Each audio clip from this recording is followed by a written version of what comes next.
நீங்க பீப்புள் கிட்ட பாக்குற ரிப்பீட்டேட்டிவா பாக்குற ஃபினான்ஷியல் மிஸ்டேக்னா என்னங்க sir?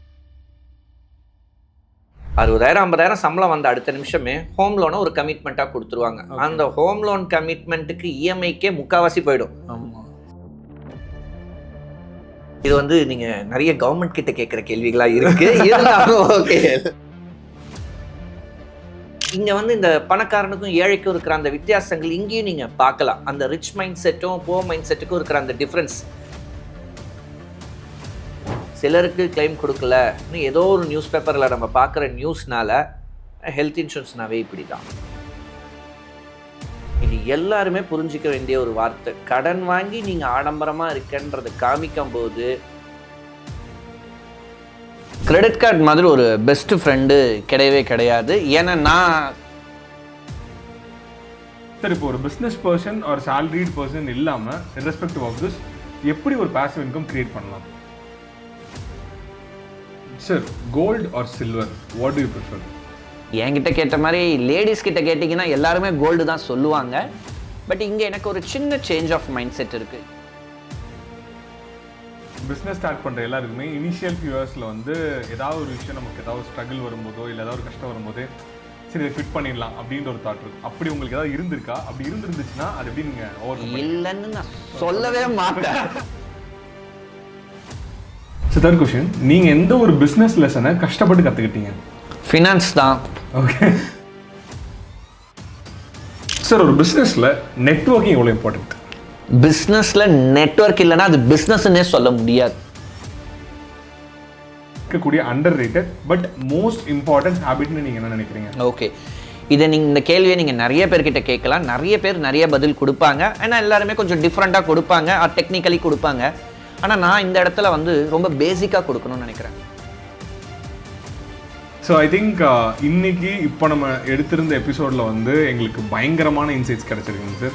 And we have lot of other questions as well. So நம்ம அதை இன்னும் கொஞ்சம் சீரீஸ் ஆஃப் எபிசோட்ஸாக பண்ணலாம். Hello everyone, welcome to the grind files podcast from the house of Thigiri. இது நம்மளுடைய ஃபர்ஸ்ட் எபிசோட். அண்ட் நம்ம கூட இங்கே யார் இருக்காங்கன்னு பார்த்தீங்கன்னா WFL ஃபினான்ஷியல் சர்வீசஸோடைய founder mister Manikandan sir. Welcome to our show sir. Thank you, Mithilesh bro, for giving me this great opportunity. Thank you, I'm sir. happy to be Thank you have for a discussion with thank you. you for accepting our invite, sir. Sir, இன்னைக்கு வந்து பாத்தீங்கன்னா நம்ம வந்து 3 segments plan பண்ணிருக்கோம் sir. ஒன்னு வந்து பாத்தீங்கன்னா finance and insurance base பண்ணி அது உங்களோட நீஷ். செகண்ட் வந்து உங்களுடைய ஜர்னி. தேர்ட் வந்து common business topics and knowledge sir. Great, super. So இப்போ ஃபர்ஸ்ட் வந்து நம்ம இந்த ஃபினான்ஸ் அண்ட் இன்சூரன்ஸ் ஸ்டார்ட் பண்ணலாங்க சார். Okay. ஸோ ஃபர்ஸ்ட் வந்து பார்த்தீங்கன்னா இப்போ நீங்கள் அரௌண்ட் ஒரு 18 இயர்ஸாக நீங்கள் இந்த இண்டஸ்ட்ரியில் இருக்கீங்க சார். ஸோ இதில் வந்து நீங்கள் பீப்புள் கிட்ட பார்க்குற ரிப்பீட்டேட்டிவாக பார்க்குற ஃபினான்ஷியல் மிஸ்டேக்னா என்னங்க சார்? எஸ், இந்த 18 இயர்ஸ் ஜேர்னியில் பார்த்தீங்கன்னா மிஸ்டேக்ஸ் நிறைய பேர் பண்ணுறாங்க. அந்த மிஸ்டேக்ஸ்லாம் நிறைய இருக்குன்னு தெரிஞ்சனால தான் நான் இந்த இண்டஸ்ட்ரிக்குள்ளாரே வந்தேன். ஓகே, ஸோ இங்கே பீப்புள் நிறையா வந்து தெரிஞ்சுக்கணும், கற்றுக்கணும். ஏன்னா இன்றைக்கி ஸ்கூல்ஸில் எடுக்காத ஒரு விஷயம் என்னென்னா ஃபினான்ஷியல் லெசன் ஸ்கூல் டேஸ்லேயே இல்லாத ஒரு விஷயம். ஸோ அதனால தான் அந்த மிஸ்டேக்ஸே தவிர இட் இஸ் நாட் அவங்க வாண்டடாக பண்ணுற ஒரு ரீசன் கிடையாது. They are not been dot to that. அதனால நடக்கிற ஒரு விஷயம் தான். ஸோ அந்த இடத்துல நான் பார்க்குற விஷயம் என்னென்னா கமிட்மெண்ட்ஸை நினச்சி பிளான் பண்ணுறது கிடையாது. ஓகே, லைஃப்பில் எல்லாருக்குமே அந்த லைஃப் ஸ்டேஜஸ்ன்றது காமன். பை பர்த்து, நெக்ஸ்ட்டு எஜுகேஷனுக்கு அப்புறம் ஜாபுக்கு அப்புறம் மேரேஜுக்கு அப்புறம் ரிட்டையர்மெண்ட்டுன்ற இந்த லைஃப் ஸ்டேஜ் வந்து எல்லாருக்குமே காமனான விஷயம். ஸோ எல்லாருக்குமே தெரியும் இதுதான். Whether it is rich or poor doesn't matter, இது காமனான விஷயம். பட் ஆனால் இந்த காமனான விஷயத்துக்கான பிளானிங்கன்ற ஒரு விஷயத்த நிறைய பேர் எடுக்கிறது இல்லை. மேபி சிலர் பேசினதுக்கப்புறம் அதை டக்குன்னு இனிஷியேட் பண்ணுவாங்க. மறுபடியும் மேபி அந்த ஃப்ரெண்ட்ஸ் அது இதுன்னு போய் சேரும்போது என்ன லைஃபு பார்த்துக்கலாம் செய்யலான்ற அந்த ஒரு லெத்தாஜிக்னஸ்னால ட்ராக்ல போனாலும் திரும்பி அந்த ட்ராக்லேருந்து அப்பப்போ டீவியேட் ஆயிடுறாங்க. ஸோ அந்த ட்ராக்ல கரெக்டாக மெயின்டைன் பண்ணுறவங்க அந்த கோலை கம்ப்ளீட்டாக சக்சீட் ஆயிடுறாங்க. கொஞ்சம் ட்ரெம்பிளிங் ஆகிறது இல்லை, நம்ம எப்பயுமே சொல்கிற மாதிரி தான், கூட இருக்கிறவங்க எப்படியோ அப்படிதான்ற மாதிரி. ஸோ அதனால் சில விஷயங்கள்னாலையும் அது தடுமாறுற விஷயங்கள் நடந்துட்டு இருக்கு. ஓகே, ஸோ பேசிக்காக என்ன அடுத்து நம்மளோட கோல் என்ன, நம்மளோட லைஃப் கோல் என்ன, நம்மளோட கேரியர் என்ன, நம்ம கரெக்டான கேரியரை சூஸ் பண்ணியிருக்கோமா, அதுக்கான எஃபர்ட்ஸ் நம்ம கொடுக்குறோமா, அதை விட ரொம்ப ரொம்ப முக்கியம் அதுக்கான ஸ்கில் அண்ட் நாலேஜை நம்ம டெவலப் பண்ணிக்கிறோமான்றது தான். ஓகே, ஏன்னா நம்ம மிஸ்டேக்ஸ்ன்றது எங்கே ஜாஸ்தியாக நம்ம ஐடென்டிஃபை பண்ணுவோம்னா ஒருத்தவரோட ஏர்னிங் ஃபேஸில் தான் நம்ம ஃபினான்ஷியல் மிஸ்டேக்ஸ். எக்ஸாக்ட்லி. அது வரைக்கும் அப்பா பார்த்துப்பாங்க, அம்மா பார்த்துப்பாங்கன்ற அந்த ஒரு கேர்லெஸ்னஸ் ஆர் அந்த ஒரு கமிட்மெண்ட், அந்த ஒரு பொறுப்பு எடுத்துக்கிறதோ செய்கிறதோ இருக்காது. ரெஸ்பான்சிபிலிட்டி இருக்கு. ரெஸ்பான்சிபிலிட்டிஸ்ன்றது பெருசாக யோசிக்க மாட்டாங்க. பட் ஒன்ஸ் அவங்க அந்த ஃபர்ஸ்ட் ஏர்னிங் ஸ்டார்ட் பண்ணும்போது தான் அந்த என்விரான்மெண்ட்டு, அந்த சொசைட்டி, அவங்க வேறு யாரையா பார்த்து இன்ஸ்பயர் ஆயிருப்பாங்க. மேபி அவர் வந்து ஒரு பென்ஸ் காரோ இல்லை ஆடி காரோ வாங்கியிருப்பார். ஸோ நான் சம்பாரித்த உடனே நான் ஆடி கார் வாங்கணும், அந்த லத்தாஜிக் மீன்ஸ் அந்த என்ன சொல்கிறது லைஃப் ஸ்டைல், அந்த எக்ஸ்பெக்டேஷன்ஸ் ரொம்ப அதிகமாகிடுது. Okay okay. ஐஃபோனுன்றதெல்லாம் அதில் காமனாக இன்னைக்கு ஏன் நிறைய பேர் ஐஃபோன் வாங்குறாங்கன்னா இது வந்து ஒரு இன்ஸ்பிரேஷனாக தான் பார்த்து வாங்குறாங்க. என் ஃப்ரெண்டு ஐஃபோன் வாங்கின உடனே அதை பார்த்த உடனே நான் இம்ப்ரெஸ் ஆகிட்டேன், ஐஃபோன் வச்சுருந்தாவே அவர் கூட ஒரு 10 பேர் இருக்கிறாங்க. ஸோ இந்த மாதிரிலாம் சில விஷயங்கள் பார்த்து தான் நிறைய பேர் ஐஃபோனுக்கு இன்ஸ்பயர் ஆகுது. இல்லைனா ஆண்ட்ராய்ட்லேயும் நிறைய ஃபெசிலிட்டிஸ் வந்துருச்சு. அந்த ஃபஸ்ட் ஏர்னிங் ஃபேஸில் அவ்வளோ செக்யூரிட்டி ஸ்ட்ராங்காக இருக்கணுன்றதுக்காக ஒரு ஃபோன் வாங்கணும்னு அவசியமும் கிடையாது. பட் அதுதான் ஓகே, ஐஃபோன் வச்சுருந்தா ஒரு வேல்யூ, ஒரு ரெஸ்பெக்ட், ஒரு சொசைட்டியில் வந்து ஒரு ஆட் ஆஃப் ஈவன் மாதிரி டிஃப்ரெண்ட்டாக இவங்கள மட்டும் பார்க்குறாங்கன்ற அந்த ஒரு இது. ஸோ இதெல்லாம் பார்த்து தான் ஐஃபோன் அது இதுன்னு அந்த ஏர்னிங் ஸ்டேஜ்லேயே கொஞ்சம் அந்த ஃபினான்ஷியல் ட்ராக், அதாவது அந்த கமிட்மெண்ட்லேருந்து கொஞ்சம் லத்தாஜிக்காக மூவ் ஆக ஆரம்பிச்சாங்க. பட் அந்த இடத்துலையே அவங்களோட பேரண்ட்ஸ், ஸோ அவங்க ஒன்ஸ் ஏர்ன் பண்ணுறதுக்கு முன்னாடியே ஒரு பேரண்ட் அந்த விஷயத்த கரெக்டாக அவங்களுக்கு டெலிவரி பண்ணியிருந்தாங்க. இப்போ ரீசெண்ட் டைம்ஸ் இதெல்லாம் வந்து நான் சொல்கிறதெல்லாம் வந்து காமன். பட் இப்போ ரீசெண்ட் டைம்ஸ்லலாம் பார்த்தா நிறைய பேர் பிகி பேங்க்குன்னு எடுத்துகிட்டு வந்துடுறாங்க. ஸோ குழந்தைங்களுக்கு சின்ன வயசுலேருந்தே அந்த ஹேபிட்டை எடுத்துகிட்டு வராங்க. அண்ட் நான் பார்த்த வரைக்கும் மேபி லேட்டு ஒரு 15 or 20 years பேக்லாம் பார்த்தீங்கன்னா இந்த திண்டுக்கல் அது இதுன்னு இந்த மாதிரி ஏரியாவிலேருந்து வர்றவங்கலாம் பார்த்தீங்கன்னா ஒன்ஸ் ஐடியில் ஜாபில் ஜாயின் பண்ணோடனே, அதாவது ஒரு மெட்ரோ சிட்டியோட எக்ஸ்போஷர்லாம் இல்லாமல் இருந்தவங்க ஒரு மெட்ரோ சிட்டியில், அதுவும் ஃபஸ்ட்டு ஜாப் டிசிஎஸில் கிடச்சிருக்கு, சிடிஎஸில் கிடச்சிருக்குன்னு ஒரு ஐடி ஜாப் கிடைக்கும்போது அவங்களோட பேங்க் அக்கௌண்ட்டில் 60,000 70,000 or 80,000ன்ற அந்த ஒரு சேலரி கிரெடிட் ஆகும்போது அவங்க எப்படி போயிட போகிறாங்களோன்னு பேரண்ட்ஸோட ஒரு கவலை இருந்துச்சு. ஸோ அதனால் என்னென்னா இந்த 15-20 வருஷத்துக்குலாம் முன்னாடி, நான் சொல்கிறது அரௌண்ட் 2000க்குலாம் கொஞ்சம் முன்னாடின்னு நான் சொல்ல வரேன். ஸோ இந்த டைம்லலாம் பார்த்தீங்கன்னா என்ன நடந்துச்சுன்னா, பேரண்ட்ஸு இமீடியட்டாக அவங்க பேரில் ஒரு ஹோம் லோனை கமிட்மெண்ட்டாக கொடுத்துருவாங்க. ஓகே. 60,000 50,000 சம்பளம் வந்த அடுத்த நிமிஷமே ஹோம் லோனை ஒரு கமிட்மெண்ட்டாக கொடுத்துருவாங்க. அந்த ஹோம் லோன் கமிட்மெண்ட்டுக்கு இஎம்ஐக்கே முக்கால்வாசி போயிடும். ஆமாம். ஸோ இந்த சினிமாவில் சொல்கிற மாதிரி தான், மேலே போடுறதெல்லாம் நீ எடுத்துக்கோ, கீழே விழுறது மட்டும் நான் எடுத்துக்கிறேன்ற மாதிரி தான். ஸோ எல்லாமே அதுலேயே எக்ஸாஸ்ட் ஆகிடும். ஸோ மீதி இருக்கிற அமௌண்ட்டுன்றது பெருசாக இருக்காது. ஸோ ஆப்வியஸாக அவங்களோட அந்த எக்ஸ்பெண்டிச்சர் வந்து தேவையில்லாத லேவிஷிங் ஸ்பெண்டிங் இல்லாமல் மாறிடுன்றதுக்காக அப்போவே சில பேரண்ட்ஸ் அந்த மாதிரி பண்ணியிருக்காங்க. பட் மறுபடியும் சில இப்போ கவர்மெண்ட்டோட நியூ ரெகுலேஷன்ஸில் பொறுத்த வரைக்கும் நியூ ரெஜிம்னு எடுத்துகிட்டு வந்துட்டு நீங்கள் டேக்ஸ் சேவிங்ஸ்ன்னு எதுவும் பண்ண வேண்டாம், செய்ய வேணாம், ஸ்பெண்ட் பண்ணுங்கன்ற ஒரு மைண்ட் செட் பீப்புளுக்கு மறுபடியும் கொஞ்சம் மாற ஆரம்பிச்சிருக்காங்க. பட் இந்த இடத்துல அந்த ஸ்பெண்டிங் பண்ணுறது தப்புன்னு நான் சொல்லவே மாட்டேன். தாராளமாக ஸ்பெண்டே பண்ணக்கூடாது, எல்லாத்தையும் இன்வெஸ்ட் பண்ணணுன்றது தான் நான் சொல்லவே மாட்டேன். தாராளமாக ஸ்பெண்ட் பண்ணலாம். பட் ஸ்பெண்ட் பண்ணுறதுக்கு முன்னாடி அது தேவையான செலவான்னு ஒரு தடவைக்கு 2 தடவை யோசித்து செலவு பண்ணாங்கன்னா செலவு பண்ணுறதும் தப்பு இல்லை. ஏன்னா வாழ்க்கைன்றது ஒரு முறை தான். ஸோ ஸ்பெண்ட் பண்ணுறது தப்பு கிடையாது. தெரிஞ்சு ஸ்பெண்ட் பண்ணாங்கன்னாவே மேக்ஸிமம் மிஸ்டேக்ஸை அவங்க அவாய்ட் பண்ணிடலாம். வை டு யூ திங்க் இப்போ இந்தியன்ஸ் வந்து பார்த்தீங்கன்னா இவ்வளோ இன்கம்ஸ் வந்து இயர்லி பேசிஸில் இவ்வளோ டிகேட்ஸில் வந்து இவ்வளோ ரைஸ் ஆயிருக்கு, பட் ஸ்டில் வந்து ஏன் வந்து மோஸ்ட் ஆஃப் தி இந்தியன்ஸ் வந்து அண்டர் இன்சூர்டாக இருக்காங்கன்னு நினைக்கிறீங்க? சரி, இது வந்து நீங்கள் நிறைய கவர்மெண்ட் கிட்ட கேட்குற கேள்விகளாக இருக்கு.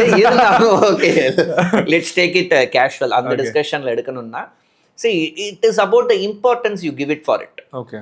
பீப்புளுக்கு பொறுத்த வரைக்கும் இப்போ 2-wheeler இன்சூரன்ஸோ இல்லை ஒரு 4-wheeler இன்சூரன்ஸோ பார்த்தீங்கன்னா எல்லாருமே கரெக்டாக கட்டுவாங்க. ஏன்னு பார்த்தீங்கன்னா அது வண்டிக்காக அவங்களுக்காகன்றதெல்லாம் கிடையாது, கார்னரில் இருக்கிற போலீஸ் ஆப்வியஸ்லி. ஸோ அவருக்காக பார்த்து கரெக்டாக இன்சூரன்ஸை மெயின்டைன் பண்ணுவாங்க. ஸோ இப்போ அதுலேயும் இப்போ ஒரு சின்ன சேஞ்ச் என்னென்னா தேர்ட் பார்ட்டி இன்சூரன்ஸ் இருந்தால் போதும்ன்றதுனால வெறும் தேர்ட் பார்ட்டி போதுமே பார்த்துக்கலான்றாங்க. பட் சி அதெல்லாமே வந்து நாலேஜ் லேகிங்னு தான் நான் சொல்லுவேன். அதாவது நான் பெருசாக அதில் சேவ் பண்ணிட்டேன், நான் வெறும் தேர்ட் பார்ட்டி இன்சூரன்ஸ் மட்டும் எடுத்துகிட்டு நான் நிறைய சேவ் பண்ணிட்டேன்னு நினைப்பாங்க. பட்டு இங்கே வந்து இந்த பணக்காரனுக்கும் ஏழைக்கும் இருக்கிற அந்த வித்தியாசங்கள் இங்கேயும் நீங்கள் பார்க்கலாம். அந்த ரிச் மைண்ட் செட்டும் புவர் மைண்ட் செட்டுக்கும் இருக்கிற அந்த டிஃப்ரென்ஸ் என்னென்னா, நான் இதில் சேவ் பண்ணிட்டேன்னு நினைப்பாங்க. But rich mind set people வந்து வெறும் இந்த தேர்ட் பார்ட்டி மட்டும்லாம் வச்சுருக்க மாட்டாங்க. அவங்க ஆடியே வச்சுருந்தாலும் சரி, பென்ஸே வச்சுருந்தாலும் சரி, கண்டிப்பாக கம்ப்ளீட் கவர், அதுவும் பம்பர் டு பம்பர்ன்ற மாதிரி இன்சூரன்ஸ் பாலிசிஸ் தான் மெயின்டைன் பண்ணுவாங்க. காரணம் என்னென்னா, நான் இடித்து எதிரில் இருக்கிறவருக்கு ஏதாவது ஆச்சுன்னா எப்படி ஒரு காம்பன்சேஷனோ அந்த மாதிரி என்னோட லைஃபுக்கு ஒரு வேல்யூ இருக்குது. ஸோ என் லைஃபுக்கு நான் வேல்யூ கொடுக்கணும்னு அவங்க நினைக்கிறாங்க. ஸோ அதனால் அவங்களோட செல்ஃப் இன்சூரன்ஸையும் ப்ராப்பராக மெயின்டைன் பண்ணுறாங்க. ஆப்போசிட்டில் ஏதாவது ஒன்று வந்ததுன்னா லயபிலிட்டியாகவும் அவங்களுக்கு வந்து நிற்கக்கூடாது.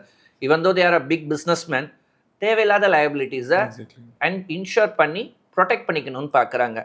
பட் இங்கே நம்ம வந்து ஒரு ஸ்மால் அமௌண்ட்டை நம்ம வந்து சேமிப்புன்ற பேரில் நம்ம இன்சூரன்ஸ் பண்ணும்போது இல்லை இவ்வளோ கம்மியாக இருக்குது, இது போதும்னு நினைக்கிறோம். But this is not a productivity of சேவிங்ஸ்ன்னு சொல்ல முடியாது. இது வந்து கரெக்டான சேவிங்கான்னு கேட்டால் உண்மையாக கிடையாது. எந்த இடத்துல செலவு பண்ணணுமோ, எந்த இடத்துல ஒரு காஸ்ட் லிவரேஜிங் பண்ண முடியும்னு நினைக்கிறீங்களோ அந்த இடத்துல அந்த காஸ்ட் லிவரேஜிங் பண்ணுறது தப்பே கிடையாது. சரி, உங்களோட கமிட்மெண்ட், அதாவது உங்களோட ரிஸ்க்கை வேற ஒருத்தர் எடுத்துக்கிறாருன்னும் போது இன்னைக்கு ஒருத்தவங்களோட ரிஸ்க்கை இன்னொருத்தவங்க எடுத்துக்கிறதுக்கு இங்கே யாருமே ரெடியாக இல்லை. அது ஃப்ரெண்ட்ஸாக இருக்கட்டும், ரிலேட்டிவ்ஸாக இருக்கட்டும், யாரோட ரிஸ்க்கையும் நான் அந்த ரிஸ்க் பர்டன் எடுத்துக்கிறேன்றதுக்கு இங்கே யாருமே ரெடியாக இல்லை. ஏதாவது ஒரு எமர்ஜென்சி கமிட்மெண்ட்னாவே இன்னைக்கு கிரெடிட் கார்டை தவிர சப்போர்ட் பண்ணுறது ஃபேமிலி மெம்பர்ஸ்ன்னு பார்த்தீங்கன்னா கொஞ்சம் கம்மி தான். It's not common, but often அப்படி தான் நடக்கும். அப்படி இருக்கும்போது கிரெடிட் கார்டை நம்பி தான் இருக்கிறாங்க நிறைய பேர் எமர்ஜென்சிக்கேன்னும் போது இந்த மாதிரிலாம் ஒரு ப்ராப்பராக இன்ஷூர் பண்ணிக்கிறது நல்லது. But they think that they are saving big money on it. But end of the day they are losing a lot of money. அதாவது லாட் ஆஃப் மணின்றதை விட அவங்களோட கிளாஸ் ஆஃப் லிவிங்கில் இருந்த அவங்களே வந்து சாக்ரிஃபைஸ் பண்ணி அவங்களோட கிளாஸ் ஆஃப் லிவிங்கில் இருந்து அப்பர் லிவிங்கில் இருந்து இன்னும் பிலோ லிவிங்க்கு போக ஆரம்பிச்சிடுறாங்க. Okay okay okay. ஸோ இதெல்லாம் வந்து இன்னுமே வந்து இன்சூரன்ஸோட இம்பார்ட்டன்ஸ் என்ன தான் எடுத்துகிட்டு வந்தாலும் மீடியாஸ்லையோ இல்லை இப்போ நிறையவே அவேர்னஸ் வந்துருச்சு. பட் இருந்தாலும் it is about the mind set of people. Okay, புரிஞ்சிக்கிற விதம் வந்து கரெக்டாக இல்லை. எப்பயுமே சொல்கிற மாதிரி தான், அடிப்பட்டதுக்கு அப்புறம் தான் வந்து புரிஞ்சுப்பாங்கன்றது ஒரு காமனான சேயிங் தான். பட் அதே தான் இங்கே இன்சூரன்ஸை பொறுத்த வரைக்கும் அதே பிரச்சனை தான். புரிதல் சரியா இல்லையா, இல்லை புரிய வைக்கிறவங்க இன்னும் புரிய வைக்கிறதுக்கு தெரியலையா, பட் இந்த டக் ஆஃப் வார் போயிட்டே தான் இருக்கு. இல்லை புரிஞ்சும் பண்ணாமல் இருக்காங்களா?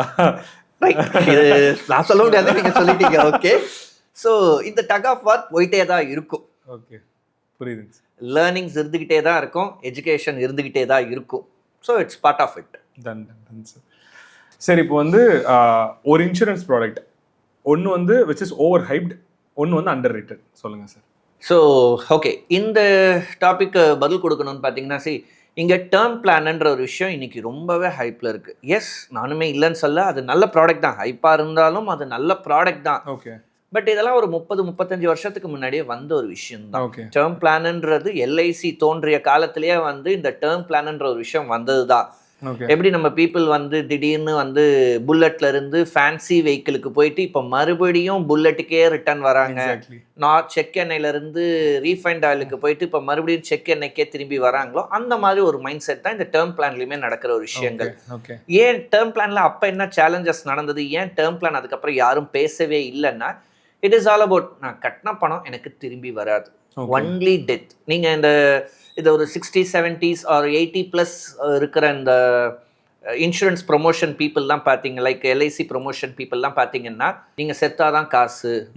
ஸோ அவங்களோட கேரியர் ஸ்டார்டிங் அப்போ எல்ஐசியை ப்ரொமோட் பண்ணும்போது, டேர்ம் பிளானை ப்ரொமோட் பண்ணும்போது நீங்கள் கட்டிகிட்டே வாங்க, நீங்கள் இறக்கும்போது அது உங்கள் ஃபேமிலிக்கு போகும்னு.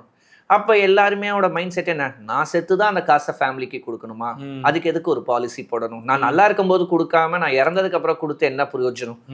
ஸோ இந்த ஒரு சேயிங்ல தான் அந்த ப்ராடக்டை சுத்தமாக அவுட் ஆஃப் இண்டஸ்ட்ரியாவே மூவ் பண்ணிட்டாங்க. Okay okay. இப்போ ஆஃப்டர் 40 இயர்ஸ்க்கு அப்புறம் திரும்பி எல்லாரும் டேர்ம் பிளான் பற்றி பேசுகிறாங்க. ஓகே, இது கோவிட்க்கு அப்புறமா சார்? கோவிடுக்கு அப்புறம் கொஞ்சம் அதிகமாகவே இன்க்ரீஸ் ஆயிடுச்சு. பட் இங்கேயுமே நாங்கள் ஒரு விஷயத்தை ரெஜிஸ்டர் பண்ணணும்னு நினைக்கிறேன். இது என்னன்னு பார்த்தீங்கன்னா, டேர்ம் பிளான் நிறைய பேர் எடுக்கிறாங்க. எஸ், காஸ்ட் வைஸ் கம்மி, ஹை கவரேஜ், இன்னைக்கு இருக்கிற இன்ஃப்ளேஷன் ரேட்டு கால்குலேட் பண்ணி ஒரு ப்ராப்பராக ஃபினான்ஷியல் பேக்கப் செக்யூர் பண்ணுற மாதிரி. ஏன்னா நான் சம்பாதிக்கிறேன், செய்கிறேன், போகிறேன், வரேன், but in case options of a person அந்த பணத்தை யார் கொடுப்பா? ஸோ அந்த இடத்துல insurance plays a vital role. அதுவும் டேர்ம் இன்சூரன்ஸ் டெஃபினட்டாக ஒரு வைட்டல் ரோல். பட் ப்ராப்ளம் என்னென்னா, again about the mind set people. Okay, எடுக்கிறாங்க, கட்டுறாங்க, ஒரு 4-5 வருஷம், அதுக்கப்புறம் அந்த ரினியூவலை மெயின்டைன் பண்ண மாட்டேன்றாங்க. ஓகே.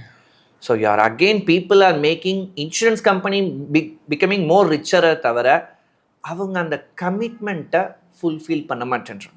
ஓகே. வேறஸ் அதுக்கப்புறம் அந்த டேர்ம் பிளான், நான் சொல்கிறது 40 இயர்ஸ் பேக் நடக்கிற இந்த விஷயங்களை பற்றி சொல்கிறேன். ஸோ அப்போ பார்த்தீங்கன்னா அந்த டேர்ம் பிளானுக்கு அப்புறம் ட்ரெடிஷ்னல் பிளான்ஸ்னு வந்துருச்சு. Money back plans, traditional plans, endowment பிளான்ஸ்னு டிஃப்ரெண்ட் ரேஞ்சஸ் ஆஃப் ப்ராடக்ட் வந்துருச்சு. ஏன் இவ்வளோ ரேஞ்ச் ஆஃப் ப்ராடக்ட்ஸ் வந்ததுன்னு பார்த்தீங்கன்னா ரிட்டர்ன் ஆஃப் மணியை கொடுக்குறோம். ஓகே. நீங்கள் இருக்கும்போதும் என்ஜாய் பண்ணலாம், நீங்கள் இல்லாத போதும் உங்களுக்கு ஃபேமிலிக்கு ஒரு செக்யூர் கொடுக்க முடியும்னோடனே பீப்புளோட மைண்ட் செட்டில் ஓகே அப்போ இன்சூரன்ஸ் எடுக்கிறது வேஸ்ட்டு கிடையாது. சரி, இன்சூரன்ஸ் கம்பெனி நினைக்கிற ஒரே விஷயம் என்ன, கவர்மெண்ட் நினைக்கிற ஒரே விஷயம் என்னென்னா உங்களை நீங்கள் பார்த்துக்கோங்கன்றது தான். இன்சூரன்ஸோட கான்செப்ட் எங்கே ஒர்க் அவுட் ஆகுதுன்னா share of loss. Okay. So policy எடுக்கிறவங்க எல்லாருமே ஏதாவது நெகட்டிவ் ஆகுதான்னா கிடையாது. It is again share of loss தான். ஸோ அந்த ஷேர் ஆஃப் லாஸ், பட் முக்கியமான விஷயம் உங்களை நீங்கள் பார்த்துக்கோ. உங்களை நம்பி வர்ற உங்களோட ஃப்யூச்சர் ஒய்ஃப் ஆர் சில்ட்ரன்ஸோட ஹெல்த்தாக இருந்தாலும் சரி, அவங்களோட லைஃபுக்கும் நீங்கள் தான் பொறுப்பு. ஸோ உங்களோட ஏர்னிங்ஸில் தான் ஒரு ஒரு உமன் உள்ளார வராங்க, உங்கள் லைஃப்குள்ளார என்டர் ஆகுறாங்க. அப்படி இருக்கும்போது நீங்கள் எந்த அளவுக்கு அவங்களுக்கு ஒரு ஃபினான்ஷியல் பேக்கப்பை ரெடி பண்ணி வச்சுருக்கீங்க. If you are well and good, ஆப்வியஸாக நீங்களே ஃபேமிலியை டேக் ஓவர் பண்ணி பார்த்துக்க போகிறீங்க. But uncertainty can happen at any time. So அப்படி இருக்கும்போது insurance plays a vital role all it. So திரும்பி people are back after 40 years, people are back again to term plans. Okay. So இது வந்து over hyped சொல்கிறீங்க. இது இவ்வளோ ஹைப்புக்கு தேவைப்படாதுன்னு தான் நான் ஃபீல் பண்ணுறேன். ஏன்னா இதெல்லாம் எப்பயோ வந்தது தான். ஓகே. நம்ம அதை மறந்துட்டோம். ஓகே. ஓகே.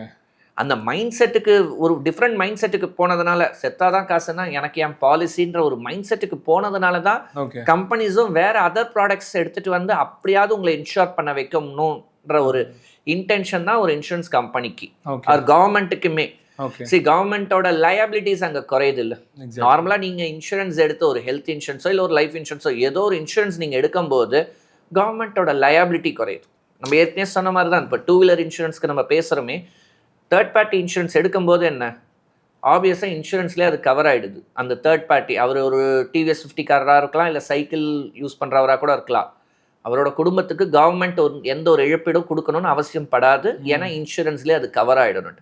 ஸோ கவர்மெண்ட்டோட லயபிலிட்டிஸ் நிறைய இடத்துல குறைஞ்சிருது. அதனால தான் government is also promoting and recommending for insurances. And இப்போ நம்ம பேசிட்டு இருக்க இந்த டைம்லையுமே government has reduced GST to 0. Exactly. ஏன் 0? இன்னுமே சில ப்ராடக்ட்ல வந்து ஜிஎஸ்டி இருக்கும்போது இந்த ப்ராடக்ட்ல 0 எடுத்துகிட்டு வராங்கன்னா they are understanding the importance. பீப்புளுக்கு இது இன்னும் ரீச் ஆகணும். இப்போ இன்னைக்கு கவர்மெண்ட்டோட நிறைய ப்ராஜெக்ட்ஸ் பார்த்தீங்கன்னா வெறும் மெட்ரோஸ் மட்டும் இல்லாமல் இன்னும் ரூரல் ஏரியாலையும் இன்சூரன்ஸ் ரீச் ஆகணும், பெனட்ரேட் ஆகணும். அண்டர் இன்சூரன்ஸ் இல்லாமல் ப்ராப்பர் இன்சூரன்ஸில் இருக்கணும். ஏன்னா இன்னைக்கு சிட்டியில் இருக்கிறவங்களே நிறைய பேர்கிட்ட நம்ம ஒரு கேள்வி கேட்டோம்னா, நீங்கள் இன்சூரன்ஸ் வச்சுருக்கீங்களான்னா I'm perfectly holding an insurance. Risk cover means coverage என்ன, லைஃப் கவரேஜ் எவ்வளோன்னு கேட்டிங்கன்னா அவங்களுக்கு அது தெரியவும் தெரியாது, சிலருக்கு தெரியும், கம்மியாகவும் இருக்கும். Not more then 5 lakhs. Okay. அது அவர் பர் மந்த் ஏர்ன் பண்ணுற இன்கமாக கூட இருக்கும் சிலருக்குலாம். சார் உங்களோட இன்கம்மை நீங்கள் லைஃப் டைம் கவரேஜாக வச்சுருக்கீங்கன்னு. ஸோ இனிமேல் நிறைய பேர் அந்த டாக்குமெண்ட்ஸ்லாம் எடுத்து பார்க்கறது கிடையாது. சேலரி அப்கிரேட் ஆகணும், லைஃப் ஸ்டைல் அப்கிரேட் ஆகணும்னு நினைக்கிறவங்க நிறைய பேர் அவங்க வச்சிருக்கிற இன்வெஸ்ட்மெண்ட்டோ சரி இன்சூரன்ஸோ சரி அதுக்கு தகுந்த மாதிரி அப்கிரேட் பண்ணிக்கிறாங்களான்னா அது மட்டும் பண்ணுறது கிடையாது. தேர் நாட் ஸ்பெண்டிங் டைம். நம்ம ஏற்கனவே சொன்ன மாதிரி மிஸ்டேக்ஸை பற்றி நம்ம பேசணும்ல. ஸோ அந்த மிஸ்டேக்ஸை பற்றி பேசணும்னா இங்கே ரெகுலர் செக் ஆஃப் இன்வெஸ்ட்மெண்ட்ஸ் இங்கே யாரும் பண்ணுறது கிடையாது. நான் ஒன்று எடுத்துட்டேன், என் குழந்தைக்குன்னு நான் ஒன்று எடுத்துட்டேன்னு, குழந்தைக்கான எஜுகேஷனல் காஸ்ட் ஏறிட்டே தான் இருக்குது, ரிட்டையர்மெண்ட்டுக்கான ஸ்பெண்டிங் காஸ்ட் ஏறிட்டே தான் இருக்குது. அதுக்கு தகுந்த மாதிரி இவங்களோட சேலரி ஸ்கேல் ஏறும்போதோ ஆர் இன்கம் ஸ்கேல் ஏறும்போதோ அப்கிரேட் பண்ணிக்கிறாங்களான்னா அதுவும் பண்ணுறது கிடையாது.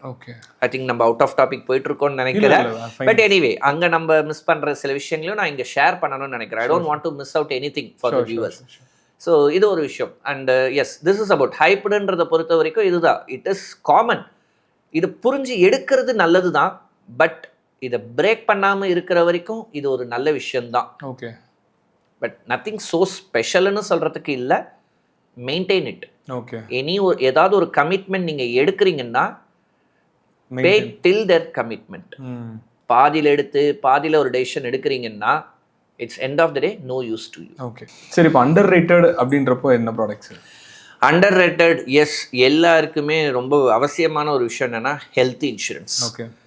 நம்ம டேர்ம் இன்சூரன்ஸ் பற்றி பேசுகிறத விட இங்கே இன்னும் நான் அதிகமாக ஹைலைட் பண்ணணும், ஆனால் அதுக்கு இன்னும் பீப்புள் வேல்யூ கொடுக்க மாட்டேன்றாங்கன்னா, ஒன்று ஹெல்த் இன்சூரன்ஸ், இன்னொன்று ஆக்சிடென்டல் கேர் இன்சூரன்ஸ். ஓகே. இன்னைக்கு இந்தியாவில் ஆக்சிடென்ட்ஸ் ரொம்ப அதிகமாயிட்டிருக்கு.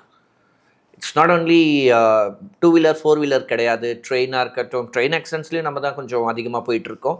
ஸோ இந்த மாதிரி ஆக்சிடென்ட்ஸ் நிறைய நடந்துட்டு இருக்குது. ஆனால் நம்ம டிவியில் பார்க்கறதுனால அதுக்கு நம்ம இம்பார்ட்டன்ஸ் கொடுக்கறதில்ல. ஆனால் நம்ம வீட்லேயும் அதெல்லாம் நடந்துட்டு தான் இருக்குது. எக்ஸாக்ட்லி. ஓகேவா? ஸோ அப்போ ஆக்சிடென்ட் இன்சூரன்ஸ்க்கு இன்னும் பீப்புள் இம்பார்ட்டன்ஸ் கொடுக்கல. ஆனால் அது இப்போது லோ வேல்யூவில் அந்த ப்ரீமியம் இருக்குது. Okay. Premium value is so low. For example per இயருக்கு இட்ஸ் அபவுட் 1000 rupees தான் ப்ரீமியம் வருது. ஸோ 1000 rupees பர் இயர் ப்ரீமியத்தை அது ரொம்ப கம்மியாக இருக்குன்றதுனாலயா என்னன்னு தெரியல, people are not giving value for it.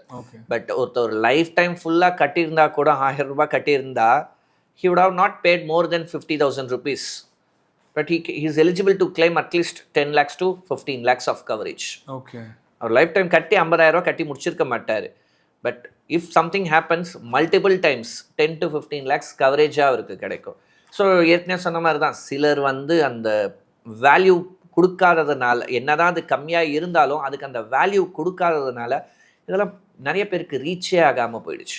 So I strongly recommend with accidental insurance. இன்றைக்கி இருக்கிற accidents, it's not only road accidents, வீட்டில் நடக்கிறதுமே ஆக்சிடென்ட்ஸ் தான். ஸ்லிப்பரி ஃப்ளோரில் ஸ்கிப் ஆகிறது, செய்கிறது, எலக்ட்ரிக் ஷாக்காக இருக்கட்டும், எனிதிங், ஸ்னேக் பைட், இது எல்லாமே ஆக்சிடென்டலில் தான் வரும். ஓகேவா? ஸோ இந்த ஆக்சிடென்டல் இன்சூரன்ஸ்க்கு இன்னும் பீப்புள் இம்பார்ட்டன்ஸ் கொடுக்காம தான் இருக்கிறாங்க.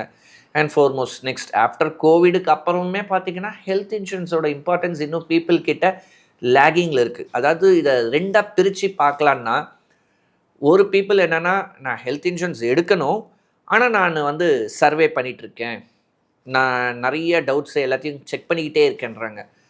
எஸ், இது தப்பு கிடையாது. நான் ஹெல்த் இன்சூரன்ஸ் நீங்கள் எடுக்கிறதுக்கு முன்னாடி செக் பண்ணக்கூடாதுன்னு நான் சொல்லவே மாட்டேன். தாராளமாக உங்களுக்கான ரைட் ப்ராடக்டை நீங்கள் சூஸ் பண்ண வேண்டியது அவசியம்தான். பட் நீங்கள் சூஸ் பண்ணுறதுலையே நீங்கள் எடுக்கிற டைமு ரொம்ப அதிகமாக இருக்குது. ஹெல்த் இன்சூரன்ஸில் ரொம்ப இம்பார்ட்டண்டான டேர்ம் என்னென்னா, when you are healthy, take a health insurance. ஹெல்த்தை லூஸ் பண்ணதுக்கப்புறம் நீங்கள் ஹெல்த் இன்சூரன்ஸை எடுக்கவே முடியாது. எடுத்தாலோ கண்டிஷன்ஸ் பொறுத்த வரைக்கும் உங்களுக்கு மேக்ஸிமம் சாட்டிஸ்ஃபைடாக கொடுக்க முடியாது.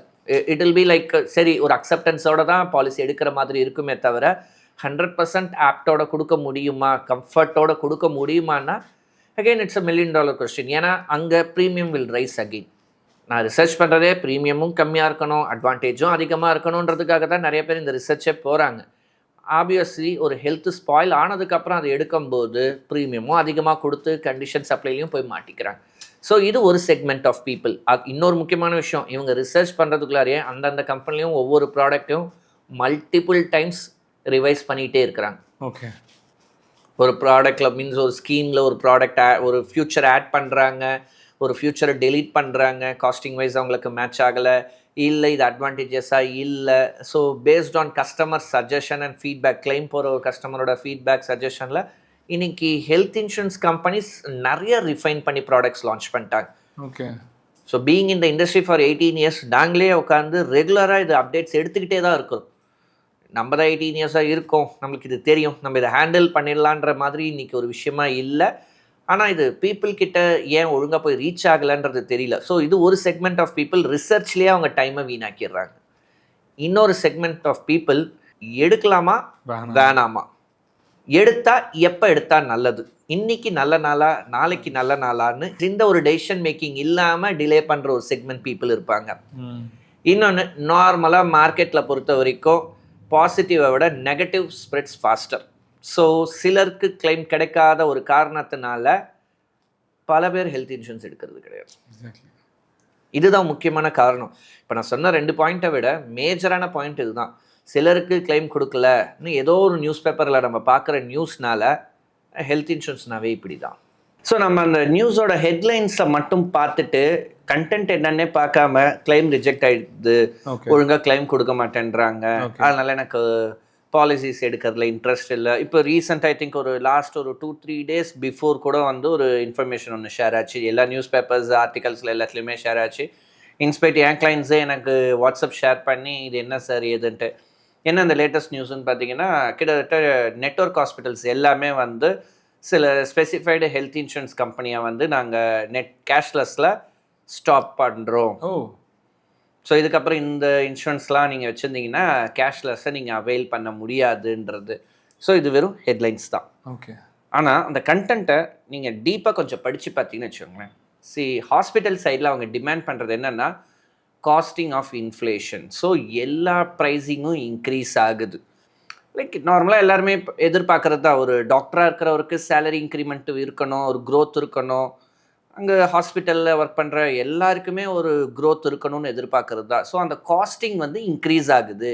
அதனால் எங்களால் இந்த பட்ஜெட்டுக்குள்ளார கிளைமை கொடுக்க முடியாது, இந்த பட்ஜெட்டுக்குள்ளார எங்களால் இந்த பாலிசிக்கு மீன்ஸ் பாலிசி டைப்ஸும் நிறைய மாறும். ஸோ பாலிசி டைப்ஸ் கண்டிஷன்ஸ் மாறும். அதே மாதிரி சர்ஜரி, இன்னைக்கு ப்ரைஸ் டேகே இல்லாத ஒரு இடம் எங்கன்னு பார்த்தீங்கன்னா ஹாஸ்பிட்டல்ஸ் தான். ஸோ அப்போது ப்ரைஸ் ஃபிக்சருக்குள்ளார எடுத்துகிட்டு வர முடியாமல் ஹாஸ்பிட்டல்ஸும் சில இடத்துல தடுமாறுறாங்க. அண்ட் ஓவர் கிளைம் சப்போர்ட்னால இன்சூரன்ஸ் கம்பெனியும் தடுமாறுறாங்க. ஸோ இவ்வளோ பிரச்சனைகள் நடந்துன்னு இருக்குது. ஆனால் இன்னுமே சிலர், இப்போ நம்ம ஏற்கனவே சொன்ன மாதிரி தான், இன்னுமே சிலர் எனக்கா இன்சூரன்ஸா தேவையா இப்படியே கேஷுவலாக இருக்கிறாங்க. வரும்போது பார்த்துக்கலான்ட்டு, வரும்போது பார்க்க தான் முடியுமே தவிர வேற எதுவும் பண்ண முடியாது தான். பட் அது லேட்டாக தான் ரியலைஸ் பண்ணுறாங்க. ஸோ அதுதான்.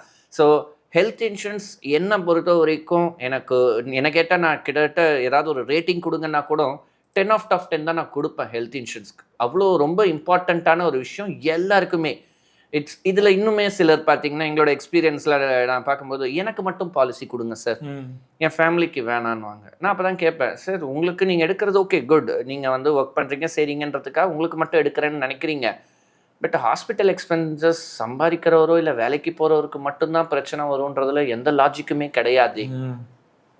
வீட்டில் இருக்கிறவங்களுக்கு எதுவும் நடக்காது, எந்த ஹெல்த் ப்ராப்ளம் வராதுன்னு சொல்கிறது வந்து எப்படி சார் ஏற்றுக்க முடியும்னும் போது மேபி அவங்க கொஞ்சம் அதுக்கப்புறம் ரியலைஸ் பண்ணி 1 year or 2 year கழிச்சு அவங்களோட ஃபேமிலி மெம்பர்ஸ் ஆட் பண்ணுறவங்களும் இன்றைக்கி இருக்கிறாங்க. ஓகே. ஸோ இன்னுமே வந்து இன்சூரன்ஸுன்ற இந்த வேர்டு வந்து இன்னும் சில பீப்புளுக்கு ஒரு அலர்ஜிட்டிக் வேர்டாக தான் இன்னும் நிறைய பீப்புள் பார்க்குறாங்க. அதோட ரியல் இம்பார்ட்டன்ஸ் இன்னும் நிறைய பேருக்கு புரியறதே கிடையாது.